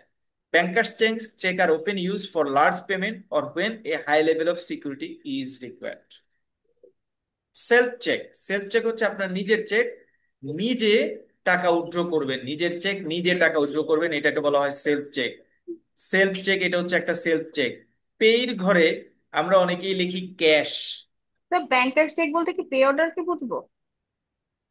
ব্যাংকার cheque one kinds of pay order হতে পারে, one kinds of pay order হতে পারে, কারণ ওই পে অর্ডারের অ্যামাউন্ট তো ফান্ড তারা নিজে নিয়ে নেয়, তারা অব্লিগেটেড থাকে যে এই ফান্ডটা সে তার অ্যাকাউন্টে আছে, কোনো ধরনের রিস্ক নাই, সেটা দিয়ে দিবে। হতে পারে এটা এটা ব্যাংকার চেক। বাট ব্যাংকার চেকের ক্ষেত্রে পে অর্ডারের মধ্যে ব্যাংকার চেক হওয়ার জন্য একটা আলাদা বৈশিষ্ট্য আছে, সেটা হচ্ছে চেকের কোনো না কোনো জায়গায় এটা যে ব্যাংকার চেক, এইটার একটা একটা মানে আইডেন্টিফিকেশন থাকবে। পে অর্ডারে আসলে ওরকম আইডেন্টিফিকেশন থাকে না, বাট ফিচারে সে কভার করে। বাট ওরকম যেহেতু আইডেন্টিফিকেশন থাকে না, সো পে অর্ডারকে প্রপার ওয়েতে আমি ব্যাংকার চেক বলতে পারি না, বাট ফিচার অনুযায়ী এটা অ্যাডজাস্ট। দেখবে অন্য ব্যাংকে আমি বলতেছি যে আমার ব্যাংকে ওই ব্যক্তির আমার আমার কাছে এত টাকা আছে, কিন্তু এটা ব্লক করতে হবে। আর আমি যে চেকটা দিচ্ছি ওটা কি তারা ইনকাশমেন্ট করতে পারবে, সেটা ক্লিয়ারিং এই হোক বা অন্য কোনো প্রসেসে হোক? যদি ব্যাংকার চেক বলে, জি জি জি, ব্যাংকার চেক। আমি তো আপনার আপনার আমার ব্যাংকে অ্যাকাউন্ট আছে, আমি ক্রসিং তো বললাম হ্যাঁ আমরাই দেখি মারবো। হ্যাঁ হ্যাঁ জাকির হোসেনের টাকা আছে, ব্যাংকার চেক দিলাম, সে অন্য ব্যাংকে দিল, এবার সেই চেকটা কিভাবে ক্লিয়ারিং হবে? আর আমি তো আপনার ফান্ডটা ব্লক করছি, কিন্তু ওই এখানে টাকা কি এই এই চেক দিয়ে পে করতে একদম পারবো? ইজি, নর্মাল চেক, নর্মাল চেকের মতোই সে ইয়ে করবে, নর্মাল চেকের মতোই করবে, কোনো সমস্যা নেই। নর্মাল চেক যেমন তেমনই থাকবে, শুধুমাত্র ওই চেকে ওখানে ধরেন 1 কোটি টাকার এই ওই ব্যাংক, যে ব্যাংকে ধরেন এক্সিম ব্যাংকে আপনি দিচ্ছেন, এক্সিম ব্যাংক চেকটা পেলো ব্যাংকার চেক, এটা ওই শিওর হয়ে গেল যে এই অ্যাকাউন্টে মাস টাকা আছে এবং এটা অনার হবেই, সুতরাং কোনো সমস্যা নেই। এইটা হচ্ছে আর কি ব্যাংকার চেকের সিকিউরিটি বা অ্যাসিওরেন্স। আমরা পেইড হ্যাঁ করে জাকির অনেক ভাই, সময়। জি। জি তাহলে ব্যাংকার থেকে যে ব্যাংকের সিল লাগবে এটাকে মানে ড্রয়ার রিকোয়েস্ট করবে যে আমাকে একটা সিল মেরে দেন। হ্যাঁ হ্যাঁ। কারণ ব্যাংকার থেকে তো ব্যাংকার থেকে সিল মারতে হবে ব্যাংক কর্তৃক, তাই না? না, ব্যাংকার চেকের ক্ষেত্রে ব্যাংকার্স জি চেক যখন সে এখানে ব্যাংকার্স চেক লিখবে, কারণ তার এন্টিটি তো, এটা ধরেন আমরা তো জানি যে এখানে এন্টিটি লেখা থাকে, ব্যাংকের নাম লেখা থাকে, ব্যাংকার্স চেক যখন লিখবে ড্রয়ার যদি যখন এখানে থাকবে আর এখানে এসআইবিএল এর নাম থাকবে, তখন এসআইবিএল ব্যাংকার্স চেক ইস্যু মানে এটা অনার করছে বা এটা এনশিওর করছে, এটা তো অলমোস্ট থাকেই, এই এন্টিটির না, হয়েই তো সে সিলটা মারছে। না আমি ওইটা বলি নাই। সে আমি মনে করেন একটা ল্যান্ড কিনতেছি, আমি পেমেন্ট দিব, এখন যার কাছ থেকে ল্যান্ড কিনবো সে বললো যে ঠিক আছে আপনি ব্যাংকার চেক নিয়ে আসেন। আমি এখন ব্যাংকে গিয়ে ব্যাংকে রিকোয়েস্ট করলাম যে আমার একটা ব্যাংকার চেক দরকার। আমি রিকোয়েস্ট করলে কি তারা দিয়ে দেবে? না না না, যিনি যে ব্যাংকে তার অ্যাকাউন্ট সেই ব্যাংক ছাড়া তো এটা পাওয়া যাবে না। না না, আমি আমার ব্যাংকে করলাম কি, আমি বললাম যে স্যার আমার তো একটা ব্যাংকার চেক দরকার, আমার তো ল্যান্ড কিনবো, আমার পার্টি পেমেন্ট নেওয়ার জন্য সে আমাকে অপশন দিচ্ছে যে ব্যাংকার চেক হতে হবে। আমি আমি আমার ব্যাংকে গিয়ে বললাম, তখন কি আমার ব্যাংকে যারা ম্যানেজার বলতো তারা কি আমি বললে কি তারা অ্যাকসেপ্ট করবে? আচ্ছা, ব্যাংক ওটার জন্য আপনার একটা চার্জ নিবে, চার্জ নিবে, নিয়ে এসে একটা সিল দিয়ে দিবে, এটাতে কোনো সমস্যা নেই, কিন্তু চার্জ নিতে গেলে এটা খুব বড় অঙ্কের চার্জ নেয় ব্যাংক। হ্যাঁ, এটা ওয়ান কাইন্ডস অফ ওই যে গ্যারান্টি, এই টাইপের একটা চার্জের ইস্যু আসে, বড় অঙ্কের চার্জ আসে। সেই জন্য জি আমরা জি। এটাতে মানে অনেকেই এটাতে ইয়ে হয় না, অ্যাপ্রুভ করে না বা রাজি হয় না, যে আমার এটা এবং পেমেন্ট। হয়তো বলতে পারে আপনি পেয়ারটা নিয়ে নেন। হ্যাঁ, আপনি পে অর্ডার নিয়ে নেন, কোনো সমস্যা নেই, এটাও সিকিউর, পে অর্ডার নিয়ে নেন। ব্যাংকার চেকটা মূলত আসলে 50,000, 1 লাখ, 2 লাখ, এটাতে হয় না, এটা অনেক বড় বড় ধরেন অফিস চেঞ্জ, অফিস, এই যে ধরেন একটা বড় বিল্ডিং বিক্রি হচ্ছে অথবা শেয়ার মার্কেটের জি বড় জি। পরিমাণ প্লেসমেন্ট শেয়ার বিক্রি হবে, এই টাইপের অ্যাক্টিভিটি গুলি সাধারণত ব্যবহার করা হয়। জাকির ভাই, আমাদের কান্ট্রিতে যেটা ইউজ হচ্ছে সেটা পে অর্ডার ইউজ হচ্ছে রাইট। আর কি। আমাদের কান্ট্রিতে আমাদের আমরা কান্ট্রিতে পে অর্ডার ব্যাংকার হিসেবে চেক, ইউজ করি। আমরা আমাদের কান্ট্রিতে আমরা আসলে ব্যাংকার চেক ইউজ হয় না, এটা ইউএসএ আমরা পে ইউরোপিয়ান আমরা কান্ট্রিতে। পে অর্ডার আমরা ইস্যু করি, আমরা পে আমরা pay order order pay issue order করি। জি, ব্যাংকার নুরুল চেক নুরুল মূলত আমরা পে অর্ডারকে বলে থাকি। রাইট, নুরুল আমিন ভাই কারেক্ট বলেছেন। ফিচার অনুযায়ী ব্যাংকার চেকের সকল ফিচার আমাদের পে অর্ডারে থাকে, শুধুমাত্র ব্যাংকার চেকের ওই নামটা থাকে না। আমরা আসলে ব্যাংকার চেকের ফিচার দিয়ে পে অর্ডারটাকে আমাদের দেশে ব্যাংকার চেকের মতো ইউজ করি। মানে আমাদের দেশের কনটেক্সটে আসলে ব্যাংকার চেকে আপনি পে অর্ডারকেই ব্যাংকার চেক বলতে পারেন, এটা খুব একটা আপত্তি থাকে না, কারণ সকল ফিচারই এখানে থাকে। সেলফ চেক, সেলফ চেক মানে হচ্ছে এখানে পের জায়গায় সেলফ লিখবেন। অনেকেই আমরা দেখি অনেকেই লেখেন পের জায়গায় ক্যাশ লেখেন, কিন্তু ক্যাশ আসলে এখানে কখনোই হবে না, কখনোই ক্যাশ হবে না। ক্যাশ লেখাটা রং লেখা। আপনি যদি সেলফ লেখেন কোনো সমস্যা নাই। হ্যাঁ, পে টু ক্যাশ যদি এটা লেখেন তাহলে এটা আসলে এটা রং। হ্যাঁ, এটা রং। এখন আমরা যদি, যিনি মালিক আমাদের মানে মেইন, যদি আপনি নেগোশিয়েবল ইনস্ট্রুমেন্ট অ্যাক্ট বুঝেন, তাহলে প্রথম কথা হচ্ছে যে আপনি ওই ক্যাশটাকে কেটে এখানে সেল বা অন্য যেটা লিখে সাইন করে নেবেন যিনি অ্যাকাউন্ট হোল্ডার আসে। এখন যদি বেয়ারার আসে, যদি বেয়ারার আসে, হ্যাঁ, যদি বেয়ারার আসে, অন্য কেউ আসলো, এখানে ক্যাশ লেখা, এই অর বেয়ারারটা ওপেন, তাহলে যে কেউই তো সেই ক্যাশটা চেকটা এনক্যাশ করতে পারে। সুতরাং ক্যাশ লেখাটা থাকলে সেক্ষেত্রে কোনো সমস্যা নাই। মানে তখন ক্যাশ একটা এন্টিটি হিসেবে কাজ করলে আপনি এটা পেমেন্ট দিতে পারেন, কোনো সমস্যা নেই। কিন্তু এখানে লেখা আছে ক্যাশ, এখানে অর অর্ডারটা ব্লক, কাটা, কাটা। এই অবস্থায় যদি আপনার কাছে চেক আসে, তাহলে কিন্তু আপনি এই চেকটাকে রিশাফল করতে হবে, কারণ আপনাকে এখানে বলা আছে অর বেয়ারার যিনি থাকবে, অর বেয়ারারটা কাটা, মানে এটা অর্ডার চেক। অর্ডার চেকটা তো ক্যাশ যদি হয়, ক্যাশ একটা এন্টিটিকে আপনি অর্ডার করছেন, এন্টিটি সেক্ষেত্রে নাই, তখন আমি সেখানে একটা এন্টিটি ক্লিয়ার মানে কনফার্ম করতে হবে, দেন আমি সেই এন্টিটিকে সেই ফান্ডটা দিতে পারবে। এখন দুর্ভাগ্যবশত তো এখন এমন হয় না, ওই যে মাঝে মাঝে আমরা এনআইডি কার্ডে দেখি যে মানে একটা নাম ভুল হয়ে অন্যভাবে মানে মিক্সড মডিফাই হয়ে হয়ে গেছে, এখন কোন একজনের নাম বাই ডিফল্ট হয়ে গেছে ওনার নাম ক্যাশ, তাহলে সে অনুযায়ী যদি ওনার নাম ক্যাশই হয়, এনআইডি কার্ড ক্যাশ হয়, তাহলে আর কাটতে হবে না। বাট অর্ডার চেক হলে ক্যাশ থাকলে সেটাকে কাটতে হবে, বাট বেয়ারার চেক হলে ক্যাশ থাকলে সেটাকে কাটার দরকার নাই। Though account holder is not come, account holder না আসলো, কারণ অ্যাকাউন্ট হোল্ডার না আসলে অন্য যে কেউ সেই চেকের পেমেন্ট নিতে পারে, সুতরাং ক্যাশ ওয়ার্ড লেখা থাকলে সেক্ষেত্রে কোনো সমস্যা নাই। বাট সবচেয়ে স্পিড হচ্ছে ক্যাশ লেখাটাকে কেটে সেখানে সাইন করে নেওয়া, এটা হচ্ছে সবচেয়ে ভালো জিনিস, যদি আপনি আপনার গ্রুপের মধ্যে আপনি অ্যাকাউন্ট হোল্ডারকে পান। দেখবেন একটা কোশ্চেন ছিল, সেটা হচ্ছে আপনার হচ্ছে ওইখানে যদি ক্যাশ থাকে, ওইখানে তো আসলে কোনো ব্যক্তির নাম লেখার কথা। তো জি। আমি যখন চেকটা পেমেন্ট করব, সেই ক্ষেত্রে আমি কার নাম লিখবো? এক। আর দ্বিতীয়ত অনেক সময় দেখা যায় যে বেয়ারার চেক চার পাঁচটা হাত হয়ে একজন আসছে, তো আসলে লেখা আছে তো জাকির হোসেন, যে ব্যক্তি পেমেন্ট করতে গেছে জাকির হোসেনকেই পেমেন্ট করেছে, কিন্তু মিস্টার এক্স আসছে নিতে। সেই ক্ষেত্রে অ্যাকাউন্টের ওই যে আমাদের ন্যারেশনের ক্ষেত্রে জাকির হোসেন তো হবে, এটা তো বুঝতে পারছি নাকি। আচ্ছা। আমার কোশ্চেন ছিল দুইটা, একটা হচ্ছে আপনার নামে চেকটা দিয়া, চেকটা আমি নিয়ে গেছি, তাহলে ওই ন্যারেশনে আপনার নাম আসবে কিনা। এক। আর দ্বিতীয় কথা হচ্ছে ক্যাশ লেখা আছে, এই প্র্যাকটিসটা ঢাকায় বেশি আর ঢাকার বাইরে এটা হয় না। ঢাকার ঢাকার লোকজন দেখি ম্যাক্সিমাম সময় ক্যাশ লিখে দেয়। সেই ক্ষেত্রে ওই যে ন্যারেশনে আমি কার নাম লিখবো? চেক তো নিয়ে আসছেন আপনি, কিন্তু লেখা আছে তো ক্যাশ। এখন সে রিকনসাইল, পাঁচজনকে সে রিকনসাইল কিভাবে করবে যে এটা এক্স নিচ্ছে না জেড নিচ্ছে, কি করে বুঝবে সে? এটাই আর কি। আচ্ছা। দুইটা কোয়েশ্চেন প্রায় একই রকম। প্রথম কথা হচ্ছে আপনি যখন আমার মানে চেক অফিসারের মূল কাজ হচ্ছে যে যখন যেই চেকে আসুক, যদি কাউন্টারের কথা বলছে আর কি, উপরে ধরেন নাম লেখা আছে, অর্ডার দিয়ে নাম লেখা আছে mister Zakir Hossain, order order cheque Zakir Hossain, তার মানে জাকির হোসেন পেমেন্ট পাবে। জাকির হোসেনের পরিবর্তে অন্য কেউ পেমেন্ট পেতে হলে পরবর্তী পেজে সেটা এন্ডোর্সমেন্ট করা থাকতে হবে। এন্ডোর্সমেন্ট করা আছে যে ধরেন মালয় কুণ্ডুর নামে আমি এন্ডোর্সমেন্ট করে দিয়েছি, মালয় কুণ্ডু এখন পেমেন্ট পাবে, মালয় কুণ্ডু চেক নিয়ে আসছে। এন্ডোর্সমেন্ট যেহেতু মালয় কুণ্ডুর নামে করেছি, তখন কিন্তু মালয়কুণ্ডের জায়গায় আর কোনো কেউ আসতে পারবে না, মালয়কুণ্ডে আসছে, মালয়কুণ্ডে আসছে। আসার পরে ধরেন চেকটা 1 লাখ টাকার, আমি ক্যাশ অফিসার প্রথমে কি করবে, আপনি কি আপনি মালয়কুণ্ড, তাহলে যেহেতু আমার নিয়ম আছে 50,000-এর চেয়ে বেশি অ্যামাউন্ট, যেহেতু আপনি যেহেতু অ্যাকাউন্ট হোল্ডার না 50,000-এর উপরে, তাহলে আপনার ছবিযুক্ত ভোটার আইডি কার্ড আমাকে দেন। ছবিযুক্ত ভোটার আইডি কার্ড আপনি দিয়েছেন, ছবিযুক্ত ভোটার আইডি কার্ড দেওয়ার পরে আপনি তার সাথে মিলালেন। মিলানোর পরে ওই যে পেছনের সাইডে যেখানে ফার্স্ট পার্ট যেটা, সেখানে ওই কাস্টমারের একটা সাইন নিলেন। সেটা আপনি এনআইডি কার্ডের মতো মিলালেন, অথবা আপনি এখন তো আমরা ইনিশিয়াল সাইন হয়, এনআইডি কার্ডের সাইন দুই রকম হয়, আপনি তাকে রিকোয়েস্ট করলেন যে ভাই এটা এনআইডি কার্ডের মতো সাইনটা করেন, যেহেতু এনআইডি কার্ডটা আপনি দিয়েছেন। আমি কমপ্লায়েন্স ওয়েটা বলছি। কেউ যদি মনে করে যে না আমি এনআইডি কার্ডের মতো দিব না, আমি এই সাইনটা ইউজ করি না, আপনি যেহেতু এনআইডি কার্ড দিয়েছেন, আপনার মানে আমার প্রুফ হচ্ছে আপনি আমার ফান্ড নিয়ে যাচ্ছেন, আপনি আমার ফান্ড নিচ্ছেন, সুতরাং আমি আপনার নাম মানে আপনার এনডিটি আমার কাছে থাকবে। ওকে। এই এনআইডি কার্ডটা কি করি আমাদের নর্মাল, যে আপনার যারা ক্যাশে কাজ করেন অথবা যারা ক্যাশ প্রসেস করেন জানেন, এই এনআইডি কার্ডটা কিন্তু চেকের পিছনে স্ট্যাপলার করা থাকে।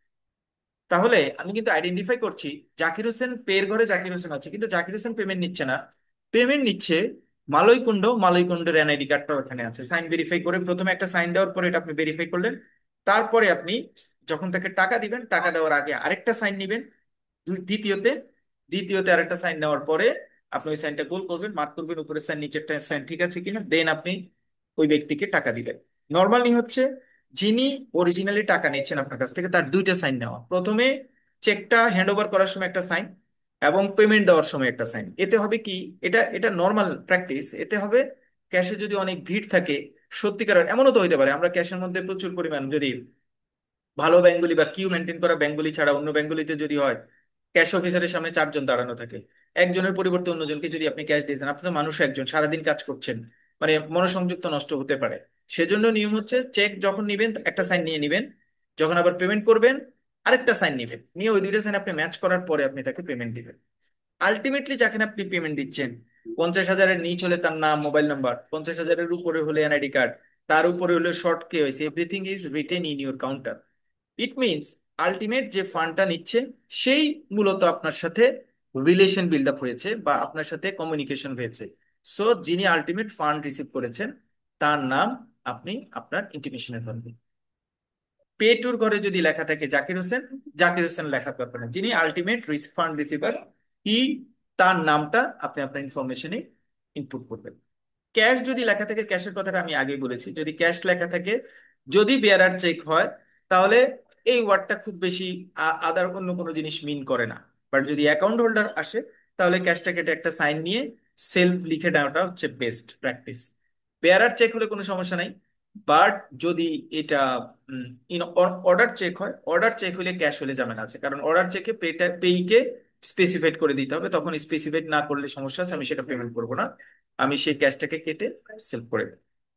ব্ল্যাঙ্ক চেক, ব্ল্যাঙ্ক চেক সোজা যেই চেকের মধ্যে শুধু সাইন দিয়ে দিয়েছে আর কিচ্ছু লেখে নেই, জাক- এটাকে বলা ব্ল্যাঙ্ক চেক। জাকির ভাই একটা প্রশ্ন ছিল। জি। বিআরআর চেক, হ্যাঁ, বাট এখানে প্রধান শিক্ষক এক্স প্রতিষ্ঠান, তাহলে ওইটা কি ব্যবহার করা যাবে? বেয়ারার চেক প্রধান বিআরআর শিক্ষক, চেক হ্যাঁ, এক্স ইনস্টিটিউশন এক্স লেখা। ইনস্টিটিউশন, প্রধান জি শিক্ষক এক্স ইনস্টিটিউশন, ঠিক আছে। জি এখন জি। আপনাকে তো প্রথম হচ্ছে এটা বেয়ারার চেক, প্রধান শিক্ষক বিআরআর, এক্স ইনস্টিটিউশন, কোনো সমস্যা নেই, এটা করতে পারবেন। বাট এক্স ইনস্টিটিউশন যখন লিখে দিয়েছে, তখন জি এই প্রধান শিক্ষকের আইডেন্টিফিকেশনটা আপনার জাজমেন্ট করতে হবে। আপনি যদি ওনাকে চিনেন, যে আপনি ওনার সাথে জানেন আপনি ওই স্কুলের স্টুডেন্ট ছিলেন, বা আপনি জানেন ওনাকে, তাহলে কোনো সমস্যা নেই। আর যদি পেইতের ক্ষেত্রে কোনো কারণে আপনার প্রবলেম হয়, তাহলে আপনার উনি যে প্রধান শিক্ষক, ওনার আইডি কার্ডটা জি। নেওয়া বা এই টাইপের অ্যাক্টিভিটিস আপনি যাবেন। বাট বেয়ারার চেক হলে কোনো সমস্যা নেই, আপনি করতে পারেন। আচ্ছা, থ্যাংক ইউ। ব্ল্যাঙ্ক চেক সোজা সোজা, কোনো কিছু লেখা থাকবে না, বাট ড্রয়ার সাইন দিয়ে দিবে। আমরা কিন্তু থ্রেড দিই অনেক জায়গায়, আমরা কিন্তু থ্রেড দিই অনেক জায়গায়। ইনফ্যাক্ট আমার ওয়াইফকে আমি কোন একটা বার্থডেতে একটা ব্ল্যাঙ্ক চেক উপহার দিয়েছি, হ্যাঁ।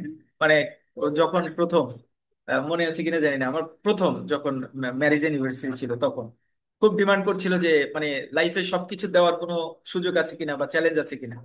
ইনফ্যাক্ট সে অ্যাকাউন্টে টাকা ছিল, বেশ ভালো অ্যামাউন্টের টাকা ছিল। আমি একটা চেক সাইন করেছি, শুধু সাইন করে ব্ল্যাঙ্ক চেকটাই তাকে কুরিয়ার করেছি, কার্ড টার্ড সহ আর কি। তখন একদম এটা মানে এর পরের বছর করেছি, তার মানে মানে পাওয়ার পর সে খুব খুশি হয়েছে। মানে এটা আনডাউটলি খুব ভালো লাগার একটা জিনিস, যে পুরো জিনিসই পুরো অ্যাকাউন্ট ব্যালেন্সই আমার নামে দেওয়া, আমি যে কোনো অ্যামাউন্ট বসাতে পারবো। মুভিতে বা অন্যান্য জায়গায় তো আমরা এটা প্র্যাকটিস দেখি, ব্ল্যাঙ্ক চেক দিচ্ছি। ব্ল্যাঙ্ক চেকের ক্ষেত্রে কন্ডিশন দুইটা, একটা হচ্ছে ড্রয়ার যিনি তিনি সাইন করে দিবেন, আর বাকি সব ফাঁকা থাকবে, এটাকে বলা হয় blank cheque. Traveller cheque, this is an important another issue, যেটা আমাদের দেশে আমরা খুব বেশি ব্যবহার করি না। ট্রাভেলার চেক হচ্ছে কোনো একটা অ্যামাউন্টকে এনক্যাশ করে আপনি একটা চেক দিবেন, এই চেকটা সে যে কোনো জায়গায় চাইলে এনক্যাশ করতে পারবে। সে যে কোনো জায়গায় চাইলে এটা এনক্যাশ করতে পারে।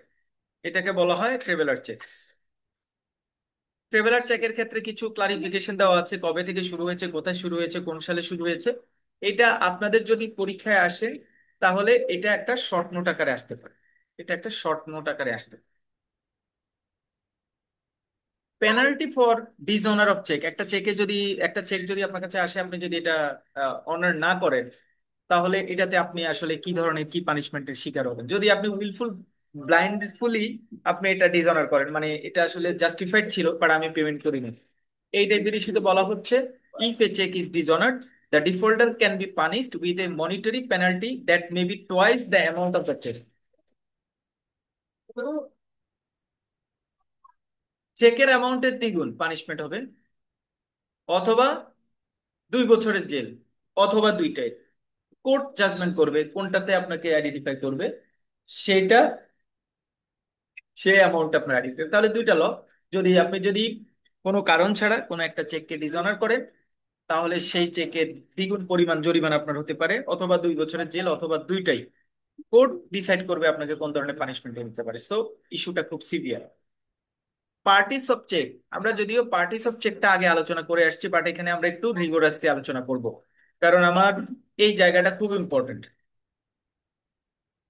Parties of cheque, the parties involve in a cheque transaction include, প্রথম পার্টির, প্রথমটা হচ্ছে the drawer, the person who writes the cheque, আমরা জানি। 2 নম্বর হচ্ছে the drawee, the bank on which the cheque is drawn, যে ব্যাংকের নামে দেওয়া হয় তাকে বলা হয় ড্রয়ি। 3 নম্বর payee, the person or entity to whom the cheque is payable, যাকে দেওয়া হবে। এখান থেকে কিন্তু আমি একটু পরে প্রশ্ন করবো একটা, be prepared. The holder, the person who currently processes the cheque, তাকে বলা হয় holder.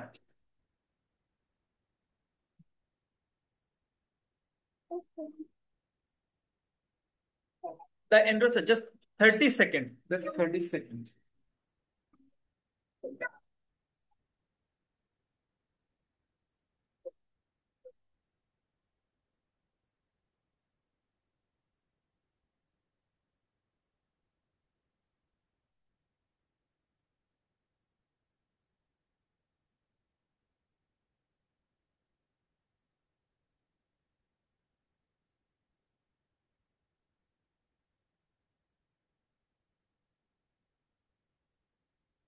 The holder, the person who currently processes the check, মানে ওই চেকের যার হাতে চেকটা আছে তাকে বলা হয় হোল্ডার। যেই চেকের মালিক তাকে বলা হয় হোল্ডার। প্রসেশন মানে হচ্ছে যার কাছে চেকটা ফিজিক্যালি থাকছে তাকে বলা হয়, তার সেই ব্যক্তিকে বলা হয় হোল্ডার।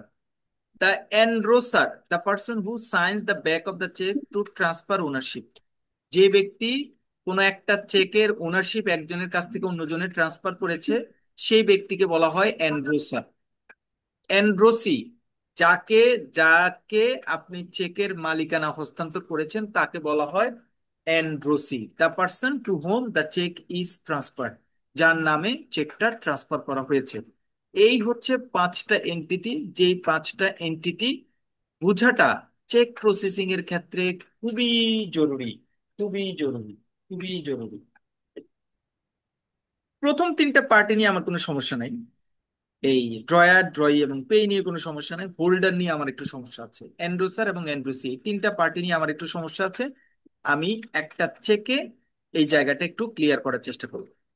আমাদের ডাচ বাংলা ব্যাংকেরই একটা চেকটা দেখাই, তাহলে এটা দেখতে আপনাদের জন্য একটু সুবিধার হবে, কারণ এটা আমাদের ফ্যামিলিয়ার, আমাদের মতো করে দেব।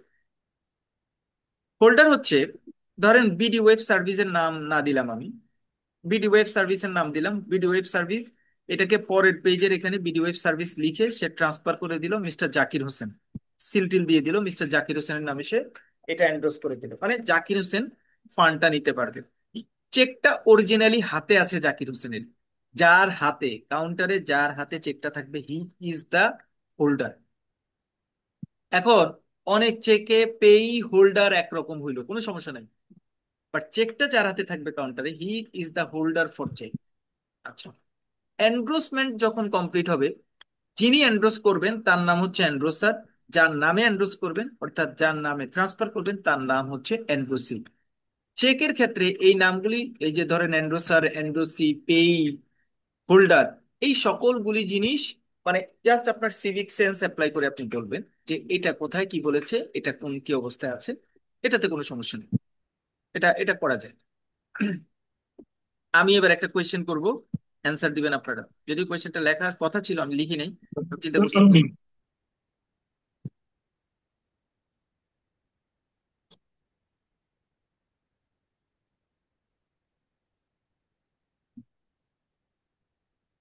কোয়েশ্চেনটা হচ্ছে একটা অর্ডার চেক, একটা order cheque, order cheque consequences আছে। অর্ডার চেক পেই স্পেসিফাইড থাকবে, পেই সেই চেকটার পেমেন্টটা নিতে হবে।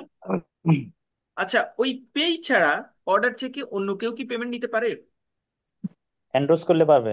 Very good, correct answer. অন্যরা সবাই এই কথাটা বুঝতে পেরেছেন? ভাইয়া যে অ্যান্সারটা দিয়েছে যে যদি অ্যান্ড্রোস করে দেয় তাহলে নিতে পারে। অ্যান্ড্রোস করে দিলেন যেহেতু পেই, ধরেন পেই ঘরের নাম ছিল যে নুরুল ইসলাম, তাহলে পেই হচ্ছে নুরুল ইসলাম। নুরুল ইসলাম সাহেব এটা অ্যান্ড্রোস করে দিলেন। এন্ডোর্স করে দিয়ে এটা ধরেন দিলেন ফারজানা ম্যাডামকে, দিলেন ফারজানাকে, দিলেন এন্ডোর্স করে, মানে এখন সে পেমেন্টটা ফারজানা এটা নিতে পারবে, ফারজানা এটা নিতে পারবে। আচ্ছা, ফারজানা এটা, ফারজানা কি কাউন্টারে আসা বাধ্যতামূলক কিনা এটা আমরা এন্ডোর্সমেন্টের পার্টে দেখবো। অনেক সময় ফারজানা নাও আসতে পারেন, অন্য কেউ কেউ পাঠাতে পারবেন, বা ফারজানাকে অনেক সময় আসতে হবে, এটা আমরা এন্ডোর্সমেন্ট পার্টটা দেখবো। রেস্ট্রিক্টেড এন্ডোর্সমেন্ট হলে আসতে হবে, আচ্ছা, আর এটা রেস্ট্রিক্টেড আমরা এন্ডোর্সমেন্ট এন্ডোর্সমেন্ট না হলে আসতে হবে না। আসতে হবে না। আচ্ছা, আমরা এটা পরের দিকে দেখবো। আমাদের এখনকার বোঝা হচ্ছে যে নুরুল সাহেব এটা এন্ডোর্স করে ফারজানা ম্যাডামকে দিয়েছেন। নুরুল সাহেব এখানে কি, ফারজানা ম্যাডাম এখানে কি? প্রশ্ন, নুরুল আমিন ভাই বলবেন না, অন্য অন্য কেউ? নুরুল আমিন হচ্ছে এন্ডোর্সার, হুম, ফারজানা আপা হচ্ছে endorsee. Very good, very good, excellent, excellent. Okay, তাহলে আমাদের প্রথম প্রশ্ন মোটামুটি রিভিউ এন্ড পড়া সবকিছু আশা করছি ক্লিয়ার, কারো কোনো সমস্যা নাই। এবার আমরা যাব কোয়েশ্চেন নাম্বার 2, যেখানে আমরা different types of cheque crossing নিয়ে আলোচনা করব। অলরেডি ফান্ডামেন্টাল মানে কনসিকুয়েন্সেস বা ধারণাটা আমি প্রথমে আপনাদেরকে দিয়েছি। এই জায়গাটাতে একটা প্রশ্ন আসে, who can cross a cheque? একটা চেক কে ক্রস করতে পারে? দ্য ব্যাংকার ক্রস করতে পারে, দ্য ড্রয়ার ক্রস করতে পারে, দ্য হোল্ডার ক্রস করতে পারে। তিনটা পার্টি ক্রস করতে পারে। ব্যাংকার মানে ব্যাংক, ড্রয়ার মানে যিনি চেকটা রাইট করেন, মানে যা অ্যাকাউন্ট হোল্ডার যিনি তিনি, আর দ্য হোল্ডার মানে হচ্ছে যিনি চেকটা হোল্ড করেন, ক্যাশ কাউন্টার বা যে কাউন্টারে চেকটা নিয়ে যান যিনি, তাকে বলা হয় holder. Types of crossing, crossing কে বিভিন্ন ভাগে ভাগ করা হয়। General crossing, specific crossing, non negotiable crossing, account payee only crossing. আমরা এগুলি এমনি আপনাদের এখানে আলোচনা মানে নিজেরা একটু দেখার জন্য দিয়েছি। এবার আমরা এই টাইপস গুলিকে গ্রাফিক্যাল প্রেজেন্টেশন বা ডিটেইল ব্যাখ্যা করার জন্য নিচে নিয়ে আসছি। প্রথমে হচ্ছে জেনারেল ক্রসিং।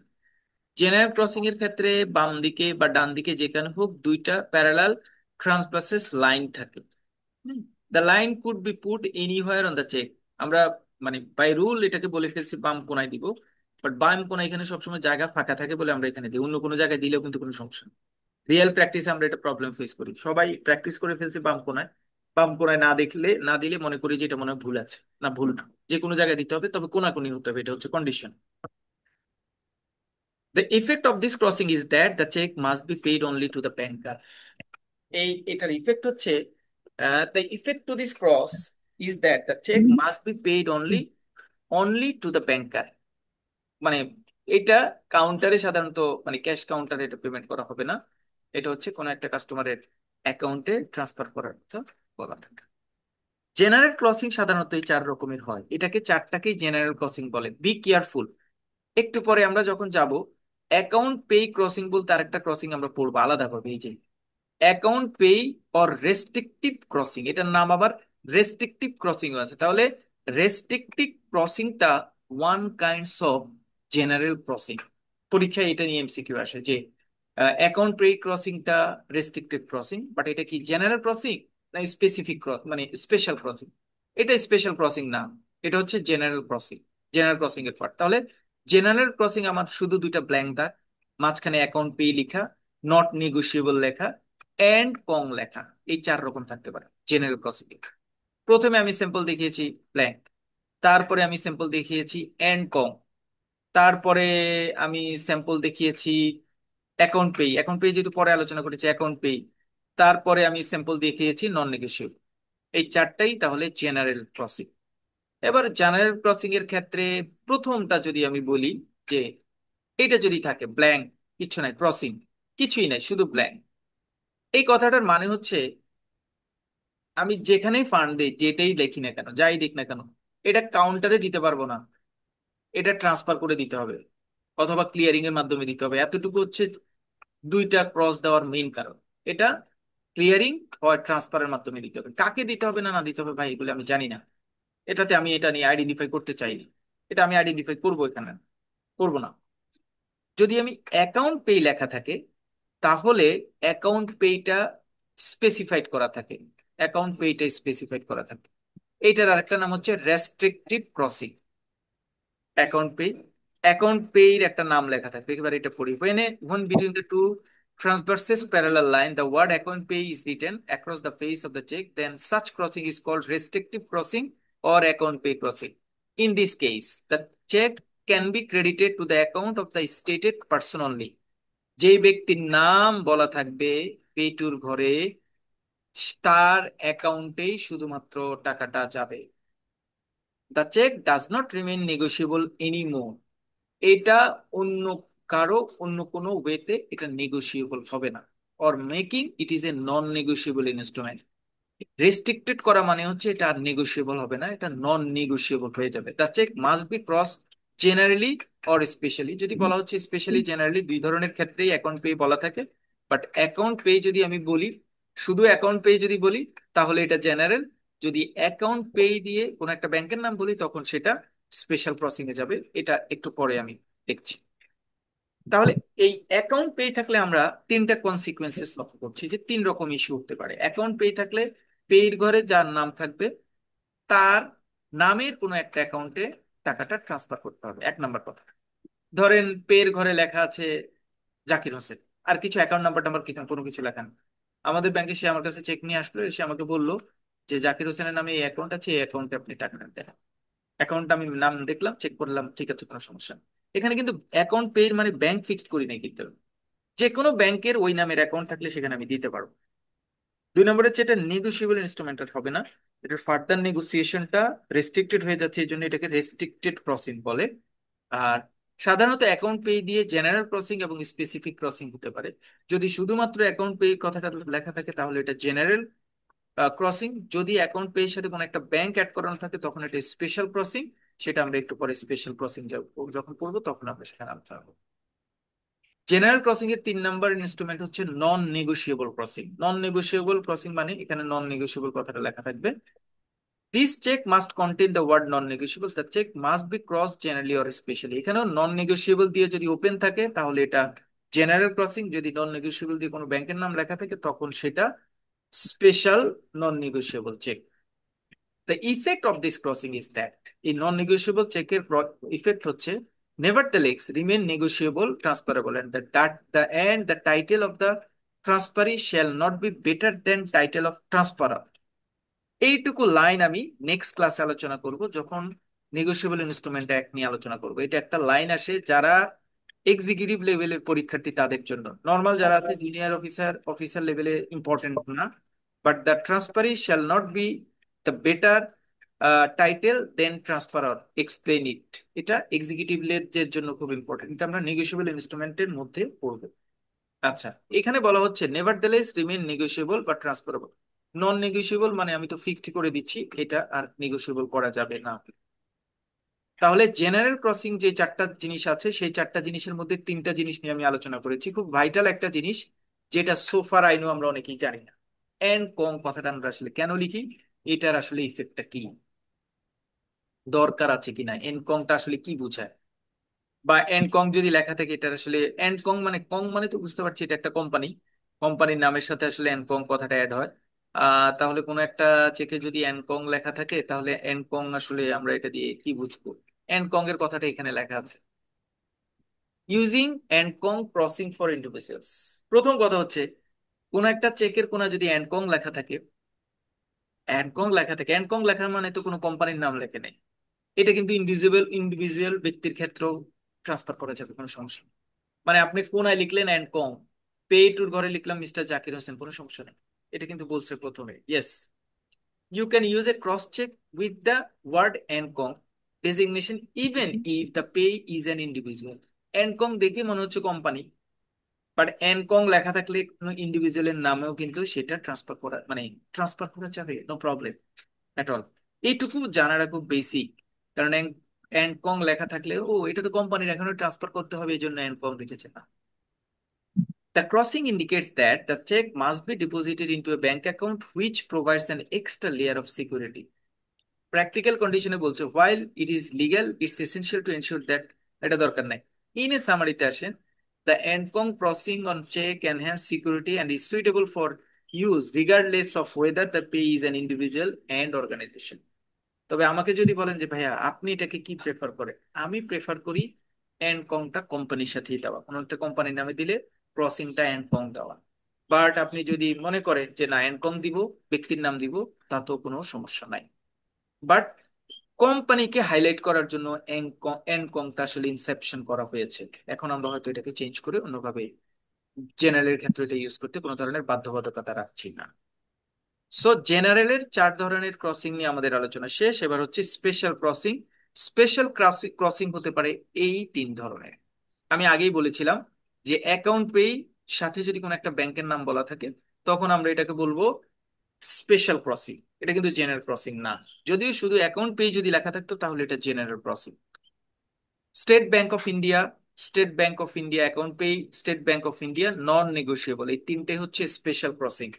3টাই স্পেশাল ক্রসিং এর স্পেশাল স্পেশাল মানে আছে। স্টেট ব্যাংক অফ ইন্ডিয়া শুধু এটা ক্রসিং এ লেখা আছে, ইট মিনস এই চেকটা স্টেট ব্যাংক অফ ইন্ডিয়ার কোনো একটা কাস্টমারের অ্যাকাউন্টে এনক্যাশ হবে, কাউন্টারে না, ট্রান্সফারের মাধ্যমে। পেইর ঘরে যার নাম থাকবে তার নাম, যদি স্টেট ব্যাংক অফ ইন্ডিয়াতে অ্যাকাউন্ট থাকে তাহলে তার নামে আপনি ট্রান্সফার করতে পারবেন। প্রশ্ন হচ্ছে জাকির হোসেনের নামে 30 জন আছে, কোন জাকির হোসেন আমরা মিন করবো, এটার জন্য অ্যাকাউন্ট নাম্বারটা নেই। না হলে যদি অ্যাকাউন্ট নাম্বারটা না লিখি, শুধু মিস্টার জাকির হোসেন লিখি, আপনার ব্যাংকে যদি একজন জাকির হোসেন থাকে তাহলে আপনি বাধ্য সেই জাকির হোসেনের সেই অ্যাকাউন্টে টাকাটা ট্রান্সফার করতে। এখন আমরা তো আমাদের প্র্যাকটিস হচ্ছে জাকির হোসেন লিখে অ্যাকাউন্ট নাম্বার লিখে দিই, কারণ অনেকজন আছে এই রিস্ক কে নিবে, কোন জাকির হোসেনকে দিয়ে কোন ভেজালে পড়িয়ে। কাস্টমার যদি বলে যে আমি অ্যাকাউন্ট নাম্বার লিখবো না, আছে না কিছু ঘাটতারা কাস্টমার, লিখবো না অ্যাকাউন্ট নাম্বার, আপনি ইয়ে করেন, আপনি আমার অ্যাকাউন্টে দেন। আপনার তখন রেসপন্সিবিলিটি কি? আপনি লতে যদি যান আপনি আটকে যাবেন, কারণ আপনাকে অ্যাকাউন্ট নাম্বার এখানে লিখতে বলছে, এরকম কোনো কথা বলেনি, বলছে পেইর ঘরে দিতে হবে, পেইর নাম আছে, পেইর নাম ছাড়া ডিটেলটাকে তো আর কোনো জায়গায় সাপোর্ট করে না। তখন আপনি কি করবেন, ওই নাম দিয়ে সার্চ করবেন, অথবা মোবাইল নাম্বার দিয়ে সার্চ করবেন, অথবা যেভাবে দিবেন, দিয়ে তার অ্যাকাউন্ট নাম্বারটা নিয়ে সেখানে ট্রান্সফার করবেন। এটা হচ্ছে আপনার further manipulation. But on practice আমরা অ্যাকাউন্ট নাম্বার ছাড়া এটা কাজ করি না, এবং এটাই বেস্ট প্র্যাকটিস, কারণ এটা আপনাকে আপনার রিস্কটাকে মিটিগেট করে।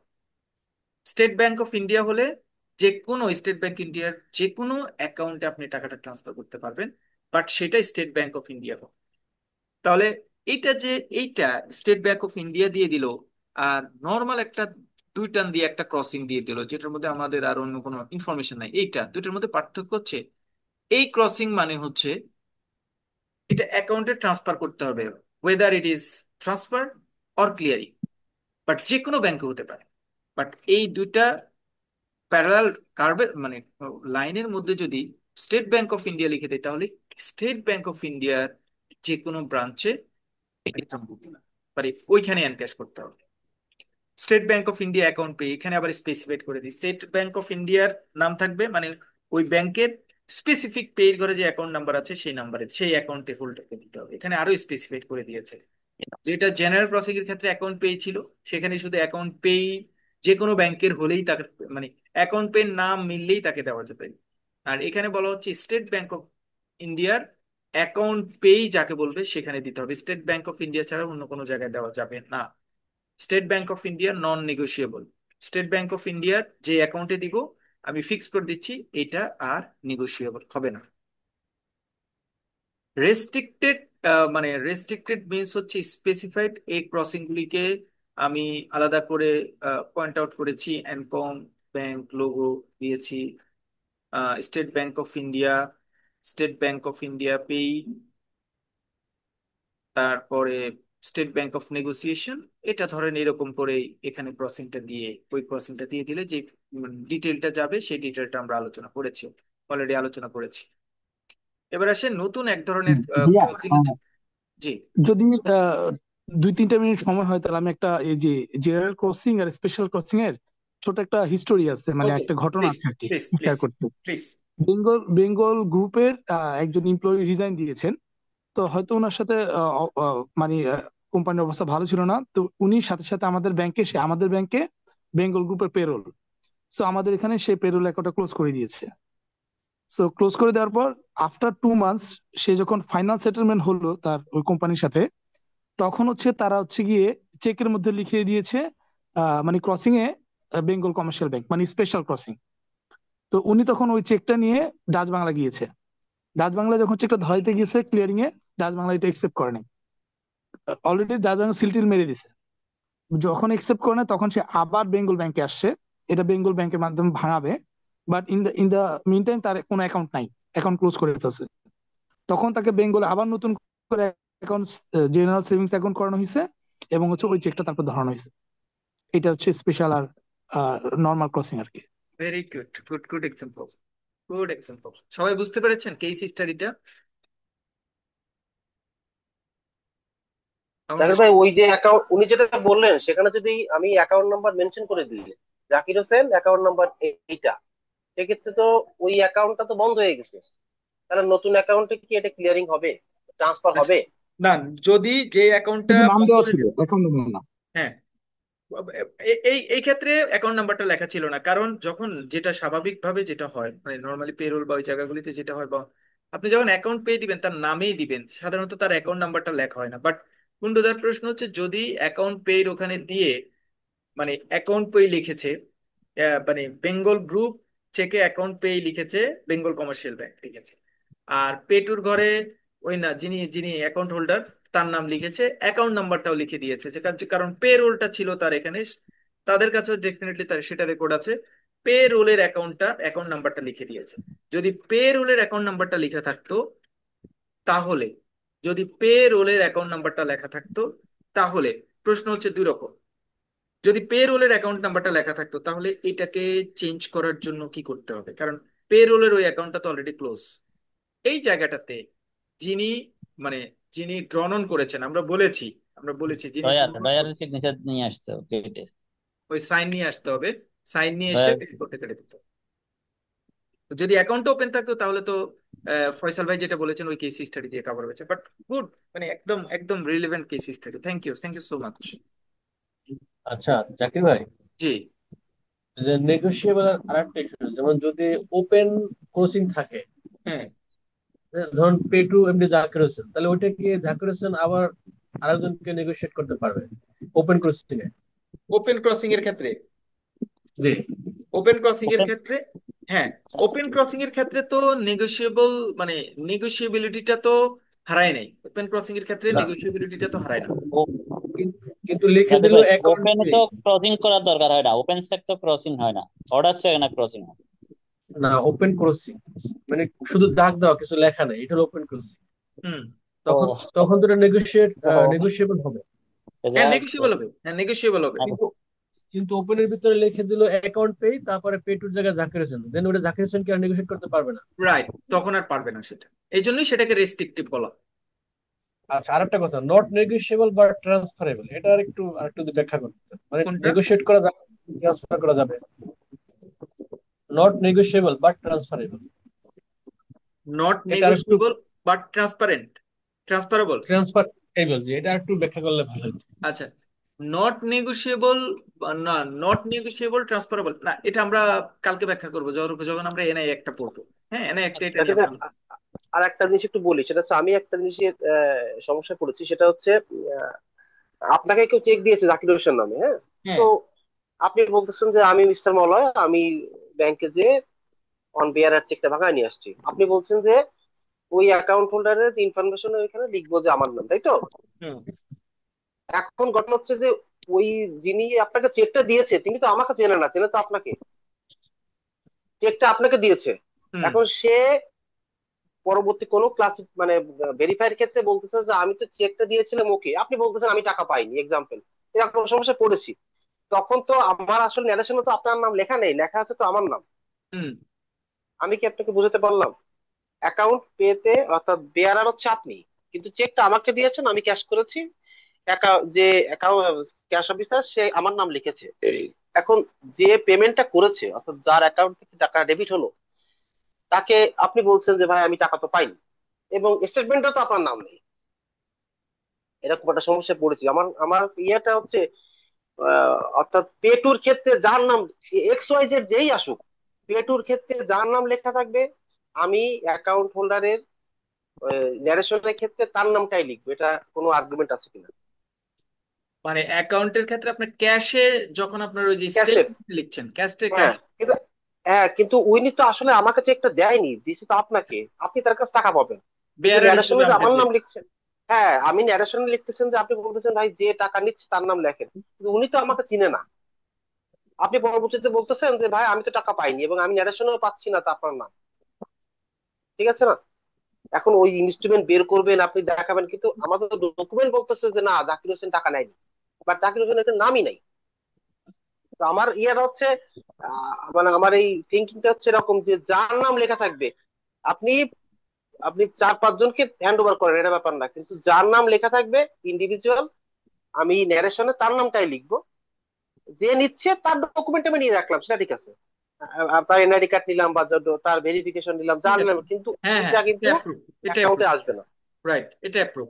কারণ পেটুর ঘরে যার নাম লিখবে, মানে মানে এটা কেন, কেন আপনি স্টেটমেন্টে পেটুর ঘরে যার নাম লিখবেন সেটা, সে তার নাম লিখবেন মূলত চেকের যিনি মালিক, তার প্রথম হ্যান্ড ওভারটাই তো পেটুর ঘরে হচ্ছে।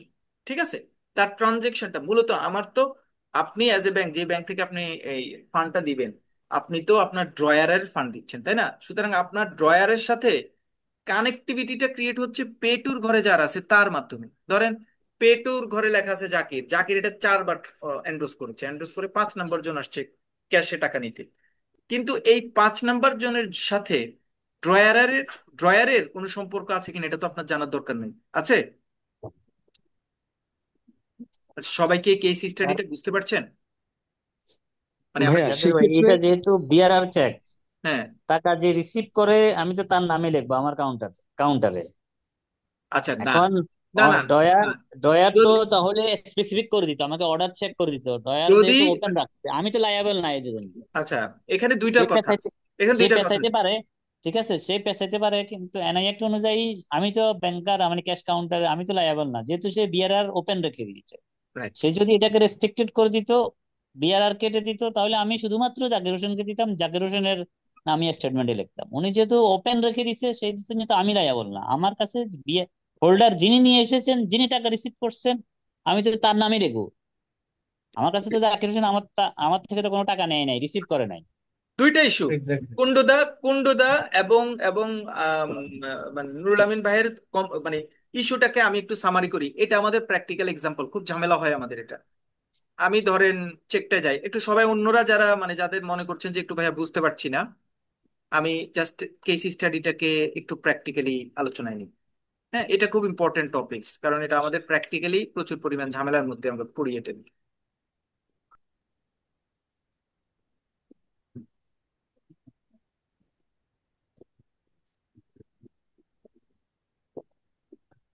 This is our cheque. প্রথম কথা, যদি এটা ওপেন চেক হয় অর্থাৎ বেয়ারার চেক, তাহলে যদি বেয়ারার চেক হয়, ধরেন অর বেয়ারার, এটা ওপেন, পেটুর ঘরে লেখা আছে জাকির হোসেন, এটা পরবর্তীতে আপনার কাউন্টারে নিয়ে আসছে, আপনার কাউন্টারে নিয়ে আসছে আহ, ধরেন নুরুল আমিন বা তারপরে আরেকজন, তারপরে আরেকজন। যদি এটা অর অর বেয়ারারটা ওপেন থাকে অর্থাৎ এটা ওপেন চেক হয়, তাহলে যিনি আলটিমেট ফান্ডটা রিসিভ করেছেন তার নাম আপনি স্টেটমেন্টে লিখবেন। এটা আপনার কোনো বাউন্ডারি নাই যে পেটুর ঘরে যার নাম লেখা আছে তার নাম লিখতে হবে, এটা আপনাকে লিমিট করে দেয়নি।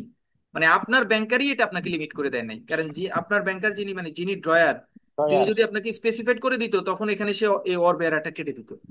যেহেতু সে অর বেয়ারাটা কেটে দেয়নি, সো আপনার যিনি ড্রয়ার তিনি ওপেন করে দিয়েছেন যে যে কেউ এই চেকটা নিতে পারে। সুতরাং পেটুর ঘরে যিনি আছেন আপনার লাইবিলিটি নাই বা আপনার নেগলিজেন্সি নাই যে তার নামটা এখানে লেখা।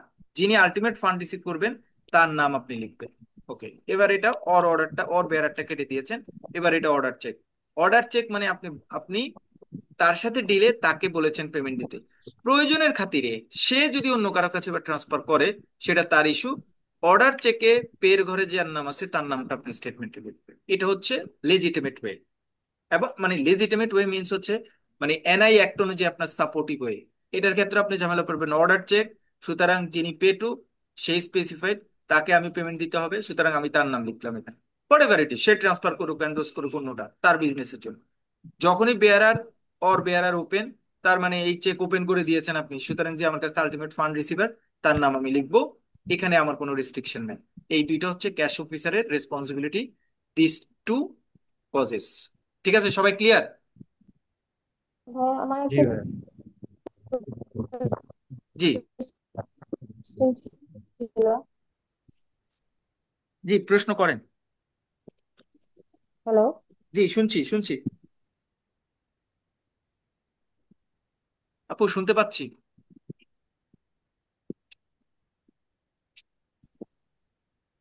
ভাইয়া আমি এখানে একটু অ্যাড করতে চাচ্ছিলাম আর কি। জি। এই যে বিডি ওয়েবসাইট যেটা লেখা ছিল আর কি, এই জায়গায় সাপোজ যদি আপনার নাম লেখা থাকে হুম জাকির হোসেন, হুম সেক্ষেত্রে ক্যাশ কাউন্টার থেকে মূলত প্র্যাকটিসটা হচ্ছে এই পে টু জাকির হোসেন লেখা। হুম কিন্তু বেয়ারার আরেকজন যদি হয়ে থাকে, হুম এনিহাও সেই ক্যাশ অফিসার যদি ওই লোকের নামও লিখে, সেক্ষেত্রে কাস্টমার কোনো অবজেকশন দিতে পারবে না, কারণ এখানে pay to Zakir Hossain or bearer দুইটা অপশনই আছে। হতে পারে। তোমার কোনো এখানে অবজেকশন দিতে পারবে না আর না, কি। অব্লিগেশন দিতে পারবেন, এটা আরো এক্সটেন্ডেড ভার্সন হলো। মানে বেয়ারারের ক্ষেত্রে যদি বেয়ারার যদি বেয়ারারটা ওপেন যদি থাকে, পেটুর ঘরে যার নাম লেখা আছে, যদি আপনি চেকে তার নামও লেখেন তাহলেও কোনো সমস্যা নাই। হ্যাঁ, তাহলেও কোনো সমস্যা নেই, কারণ আপনি তো পে টু লিখছেন বেয়ারার লিখছেন। আপনি বেয়ারার যদি আপনার কাছ থেকে নেয় তাহলে আপনি বেয়ারার লিখবেন, আর পে টু যিনি লিখছেন তার নাম লিখবেন। তবে এটা সবচেয়ে স্মার্ট হচ্ছে, সবচেয়ে স্মার্ট, আপনাকে আটকাবে না যে পেটুর ঘরে এটা লেখা আছে। আচ্ছা, যখন আপনি ধরেন, এটা কেন আমি মানে এটাকে ডিসরিগার্ড করি, যে পেটুর ঘরে যদি জাকির হোসেন লেখা থাকে ওপেন, আর বেয়ারার হিসেবে হামিদুর রহমান আসছে, আপনি হামিদুর রহমান রাখেন, এটা বলা হয় এজন্য যে পেটু জাকির হোসেন, জাকির হোসেন যে ফান্ডটা নেয় নেয়, Hamidur Rahman sign NID card আপনার কাছে আছে, আর এটা ওপেন করা, আলটিমেটলি এটা বেয়ারার নিয়েছে, সুতরাং বেয়ারারের নামটাই লেখাটা বেশি জাস্টিফাইবল। ঠিক আছে।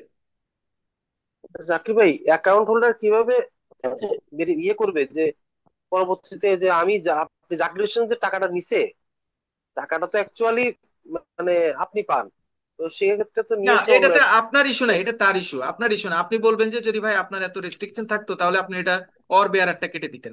বেয়ারারটা যেহেতু আপনি কাটেন নাই, সুতরাং যিনি বেয়ারার তার নাম আমি লিখবো, এটা আমার মানে এটাই হচ্ছে লজিক, বা এটাই আমার এনআই অ্যাক্টের সাপোর্ট। আপনি যদি যদি আপনার এরকম ইয়ে থাকে তাহলে অর্ডারটা আপনি কেটে দিবেন। আপনি যখন মানে ওরা তো আপনাকে পেঁচায়, ওরা তো নিয়ম জানে না, পেঁচায় আপনার তিনজন নাম্বারে লিখেছেন, আমি ওর নাম লিখেন নাই কেন আমার, তাহলে আপনার তো নিয়ম আছে, আমার তো সিস্টেম আছে, আপনি বেয়ারার কেটে দেন, তাহলেই তো হয়ে গেল। ভাইয়া একটা কোয়েশ্চেন ছিল জি। যে ধরেন যার নাম পেটুতে যার নাম, উনি তো চাইলে হচ্ছে উম, অন্য কাউকে হচ্ছে এন্ডোর্স করে দিতে পারে যদি ক্রস থাকে। হ্যাঁ। হ্যাঁ। হ্যাঁ, তো এখন যে এন্ডোর্স করছে অন্য আরেকজনকে, এটা যে উনি করছে, এটা আপনি ভেরিফাই করবেন আচ্ছা কিভাবে? আপু, এটা আমরা পরের কোশ্চেনে যাব। আমি জাস্ট কোশ্চেনটা রাখছি, পরের কোশ্চেন আমরা যে এন্ডোর্সমেন্টটা পড়বো যখন, তখন ওইটা সলভ করবো। ঠিক আছে, জাস্ট পরের কোশ্চেনে আমরা এন্ডোর্সমেন্টের ইস্যুটা নিয়ে আলোচনা করবো। ওকে, আমার মনে হয় সকল কিছু সবার ক্লিয়ার। এই ক্রসিং এর ক্ষেত্রে ডাবল ক্রসিং একটা ইস্যু আছে, শুধু ডাবল ক্রসিং মানে হচ্ছে ডাবল একটা ব্যাংকের পরে ফার্দার আরেকটা ব্যাংকের ক্রসিং পড়ে। এটা সাধারণত একটা ব্যাংকের নামে ক্রসিং হয়েছে, সেই অন্য ব্যাংক যখন সেই চেকটা কালেকশনে পাঠায় তখন তারা ফার্দার আরেকটা ক্রসিং দেয়, এটাকে ডাবল ক্রসিং বলা হয়। ডাবল ক্রসিং এর পেমেন্টের সময় ফান্ডটা কিভাবে কোন ফ্লোতে যায় সেটা আমরা একটা গ্রাফ চার্টের মাধ্যমে এখানে দেখিয়েছি। ইস্যু হয়েছে, ইস্যু হয়ে একটা ব্যাংকে গিয়েছে, একটা ব্যাংক থেকে আরেকটা ব্যাংকে গিয়েছে, সেখান থেকে ফান্ডটা আবার ক্রেডিট হয়েছে, প্রসেসটা এখানে দেখানো হয়েছে। ডাবল ক্রসিং হচ্ছে সেকেন্ড ক্রসিংটা সাধারণত কালেক্টিং ব্যাংক তার ক্রসিংটা দেয়। সামারি যদি আমরা করি, general banking and crossing, special crossing এর মধ্যে একটা সামারি এখানে আমরা দিয়েছি, মানে দুইটার মধ্যে ডিস্টিংশন আপনারা নিজেরা এটা পড়ে নিলে পারবেন। ডিসকাশন আমাদের মোটামুটি ক্রসিং নিয়ে ডিসকাশনটা মোটামুটি এতটুকু পর্যন্ত। এবার আমরা যাব,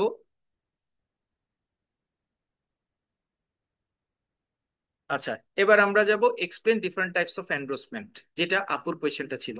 আমি খুব বেশি সময় আমার এখানে লাগবে না, কারণ এটা অলরেডি আমরা আলোচনা করেছি বা আমাদের। জাকির ভাই, আমার ডাবল ক্রসিং নিয়ে একটা কোশ্চেন ছিল। ডাবল ক্রসিং, জি ডাবল ক্রসিং তো সেম সেম ব্যাংক করে আমার, না ডিফারেন্ট ব্যাংক? না, সবসময় সেম ব্যাংক করতে হবে এমন কোনো কথা নেই। সেম ব্যাংক হতে পারে, ডিফারেন্স ডিফারেন্ট ব্যাংক হতে পারে, সেম আমি ব্যাংক। হ্যাঁ আমি মানে এক্স ব্যাংক, হ্যাঁ। আমি একটা এন্ডোর্সমেন্ট করলাম, হুম। করে এটা কি আমি কালেকশনে কি ওয়াই ব্যাংক কি আরেকটা ক্রসিং দিবে? দিবে, হ্যাঁ এটা তো দেখ, মানে আমি কি একদম। ওয়াই ব্যাংকের মাধ্যমে কালেকশন করতে পারবো? হ্যাঁ হ্যাঁ, পারবেন পারবেন, আমরা কোনো তো সমস্যা নেই। সেম ব্যাংকে, যেমন আমার একটা ব্রাঞ্চ কবিরহাটে আছে, এখন হ্যাঁ সেটা চাঁদপুর থেকে কালেকশন করা কঠিন বিধায় আমি আমার চাঁদপুর ব্রাঞ্চে পাঠাবো। হ্যাঁ। আমি তো সেটা চাঁদপুরের রাজবাংলা ব্যাংকে পাঠাবো না। না, যদি আপনার মানে কালেকশনটা যদি প্যাটার্ন এরকম থাকে, এই যে ডাবল ক্রসিং এর ক্ষেত্রে, মানে সব সময় আমার রেগুলার যে মানে এক ব্যাংকেরই ডাবল ক্রসিং এর ইস্যুটা থাকে। যদি কোনো কারণে ধরেন আপনার ওই যে বিএফটিএন ফান্ড ফান্ড কালেকশনের ইস্যু যেগুলি থাকে, সেগুলি হলে তো আপনি অন্য একটা ব্যাংকের ফান্ড তো আপনি কালেকশন করতেই পারেন। হ্যাঁ, আপনি অন্য একটা ব্যাংকের ফান্ড তো আপনি আপনার মতো করে কালেকশন করতেই পারেন। এটা আমরা এটা ইউজ করতাম, এখন তো এটা ইউজ হচ্ছে না। আগে আমরা যেটা এটা ইউজ করতাম, মানে এগুলি আমরা আসলে আমাদের এই এন্ডোর্সমেন্ট। ফান্ড কালেকশনের ইস্যুগুলি ধরেন এখন তো বিএফটিএন বা এগুলি আসার পরে আগের যে প্রসেসগুলি ছিল কালেক্টিং ব্যাংকের বা কালেক্টিং এর যে প্রসেসগুলি ছিল, সেগুলি তো অনেক ন্যারো হয়ে গেছে, যার জন্য এগুলির আসলে এখন বলা চলে ইউজটা অনেক কমে গেছে। কারণ আমি এখন তো ক্লিয়ারিং এ দিলে এক জায়গা থেকে অন্য জায়গায় খুব সহজে ট্রান্সফার জি করে জি। দিতে পারি। আর এটা এটা আমরা করতাম এন্ডোর্সমেন্ট কনফার্ম করতাম। হ্যাঁ, এটা আমরা ডাবল ক্রসিং যেটা, এটা আমরা এন্ডোর্সমেন্ট কনফার্ম বলে চিন্তা মারতাম আর কি। অ্যাজ রেজাল্ট যে এন্ডোর্সমেন্টটা আমার হয়েছে, সেই এন্ডোর্সমেন্টটা আমরা কনফার্ম করছি যে কনফার্ম করে সেম ব্যাংক না করতাম আর কি। না, ঠিক আছে, এটা এটা ঠিক আছে। সেম ব্যাংক হতে পারে যদি ফার্দার আমার অন্য কোনো ক্লারিফিকেশন, অন্য কোনো collection, collecting agent, further collecting agent হিসেবে কাজ করার জন্য অন্য কোনো ব্যাংকের কাছে যদি কোনো রেসপন্সিবিলিটি পড়ে, তখন সেই রেসপন্সিবিলিটির জন্য তারা ফার্দার ক্রসিং দিতে পারে। মানে এই জি, ডাবল ক্রসিংটা সেম ব্যাংকের হতে পারে, দুইটা ব্যাংকের হতে পারে, শুধু দুইটা মানে দুইটা ক্রসিং এবং দুইটা ব্যাংকের নাম লেখা থাকলেই সেটাকে আমরা বলবো ডাবল ক্রসিং। ওই দুইটা ব্যাংক সেম ব্যাংক হতে পারে, ডিফার ব্যাংক হতে পারে, নো ইস্যুস। ঠিক আছে, থ্যাংক ইউ। অ্যান্ড্রোস, ভাইয়া আমার একটা কোশ্চেন ছিল। জি ভাই ডাবল ক্রসিংটা কোন প্রসেসে হবে? মানে একটা ক্রসিং দেওয়ার পরে কেন হবে, বা যে কখন হবে? আচ্ছা, একটা দুই রকম হতে পারে। হ্যাঁ, দুই রকম ইস্যু হতে পারে। ভাইয়া একটু আগে যেটা বলেছেন সেটা হচ্ছে নর্মালি যদি আপনার চেকে কোনো ধরনের এনডোর্সমেন্টের ইস্যু থাকে, সেই এনডোর্সমেন্টটা প্রথম ক্রসিং তো আপনি রেগুলার বেসিসে করলেন, মানে আপনি চেকটা পেয়েছেন আপনার ব্যাংকের অ্যাকাউন্টে ক্রেডিট করতে হবে এর জন্য। ফার্দার পেলেন আপনার ওই চেকটা কোনো ধরনের এন্ডোর্সমেন্ট আছে, সেই এন্ডোর্সমেন্টটা কনফার্ম করার জন্য আপনি ফার্দার আরেকটা ক্রসিং করলেন, ডাবল ক্রসিং। এইটা একটা ওয়েতে হতে পারে। এই ক্রসিংটা সাধারণত দুইটা ডাবল ক্রসিং, যেটা যে দুইটা সিল হয় সেম ব্যাংকের সিল। আপনি অনেক সময় কাস্টমারের বা অন্য কোনো ইস্যুতে কাস্টমারের কালেক্টিং এজেন্ট হিসেবে কাজ করতে পারেন। আপনি কালেক্টিং এজেন্ট হিসেবে কাজ করতে পারেন।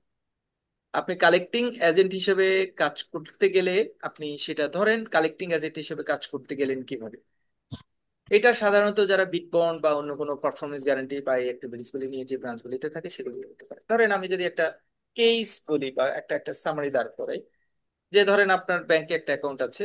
উম, আপনি এটা এটা এগুলি আগে হতো আর কি। একটা আপনারা জানেন কিনা জানি না, এখন এরকম প্রসেস হয় না। ধরেন আমি একটা প্র্যাকটিক্যাল প্রবলেমে পড়ি, আমার বোন বাইরে থাকে, হ্যাঁ দেশের বাইরে থাকে। তো সে 2003 সালে একটা অ্যাকাউন্ট ওপেন করেছে জনতা ব্যাংকে। মানে আমি ব্যাংকের নামটা বললাম অন্য কোনো মানে আন্ডার এস্টিমেট করা বা এটা না, একদম গ্রামের আমাদের যে মানে হোম ডিস্ট্রিক্ট যেটা, সেখানে তার একটা অ্যাকাউন্ট ছিল। তো তার একটা অ্যাকাউন্ট ছিল, মানে হচ্ছে একটা এফডিআর ছিল। এফডিআরটা এনক্যাশ হলো, অন ম্যাচুরিটি হলো। অন ম্যাচুরিটিতে সে এনক্যাশ করতে গেল, সে দেশের বাইরে এনক্যাশ করতে গেল, সে আসছে। এখন তার রেগুলার বেসিসে প্রাইম ব্যাংকে তার একটা অ্যাকাউন্ট আছে, সে প্রাইম ব্যাংকে ওই টাকাটা এনক্যাশ করবে, পে অর্ডারের টাকাটা এনক্যাশ করবে প্রাইম ব্যাংকের মাধ্যমে। এটা বড় অঙ্কের টাকা,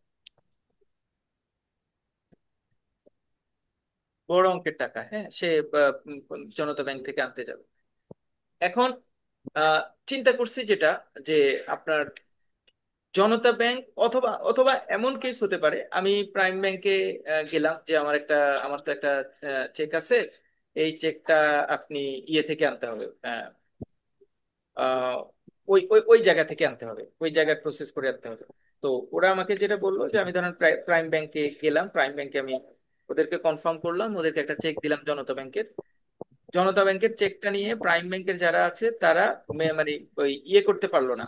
ওরা ওদের একটা এন্ডোর্স দিল, তারপরে ওরা সাইন ভেরিফাই করলো, বা ওদের ফার্দার এন্ডোর্সমেন্টের ইস্যু কভার করলো। এটা যদি আমি অন্য কাউকে এন্ডোর্স করে দিই, খেয়াল করবেন কথাটা, রেহানা আক্তার আমার বোন প্রাইম ব্যাংকের অ্যাকাউন্ট হোল্ডার, সে একটা চেক দিয়েছে 5 লাখ টাকা।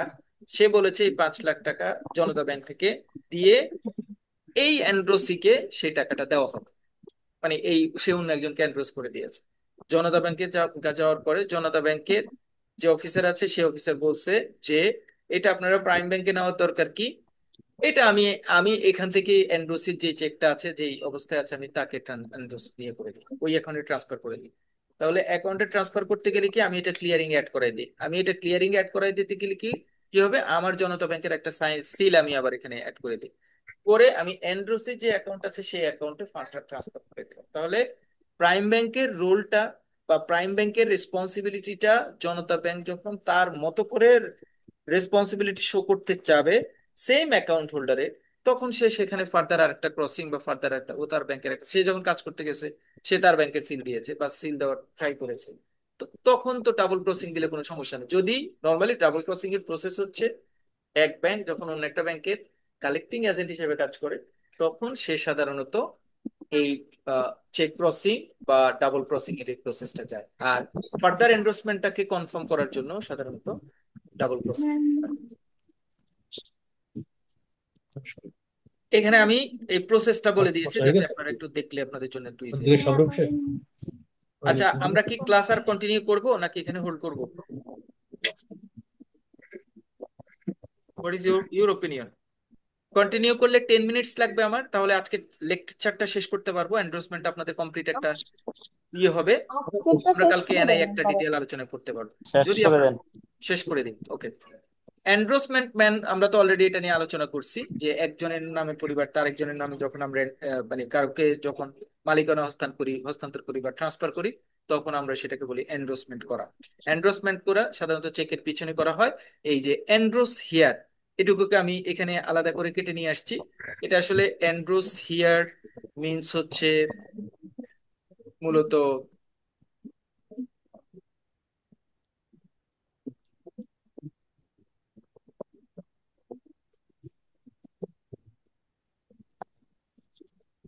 চেকের পিছনের এই যে এন্ড্রোসিয়ার এতটুকু আমি ওখানে নিয়ে আসছি, এই যে এইটুকু জায়গাতে আমি এন্ড্রোস করি, সেই জন্য এখানে এন্ড্রোসমেন্টের লেখাটা এখানে নিয়ে আসছি।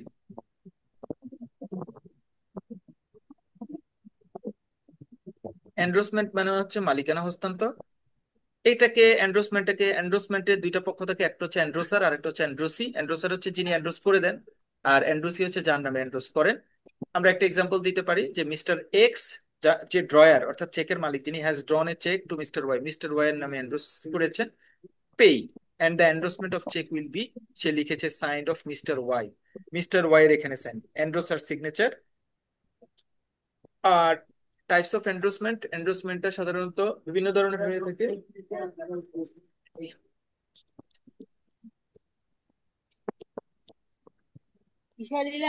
আচ্ছা ভাইয়া, আজকে আমরা এটা আহ, আচ্ছা, টাইপস অফ এন্ডোর্সমেন্টের ক্ষেত্রে blank of or general endorse, blank and general endorse হচ্ছে যার নামে আমি এন্ডোর্স করবো সেটা ব্ল্যাঙ্ক ব্ল্যাঙ্ক। তুমি যাবো না?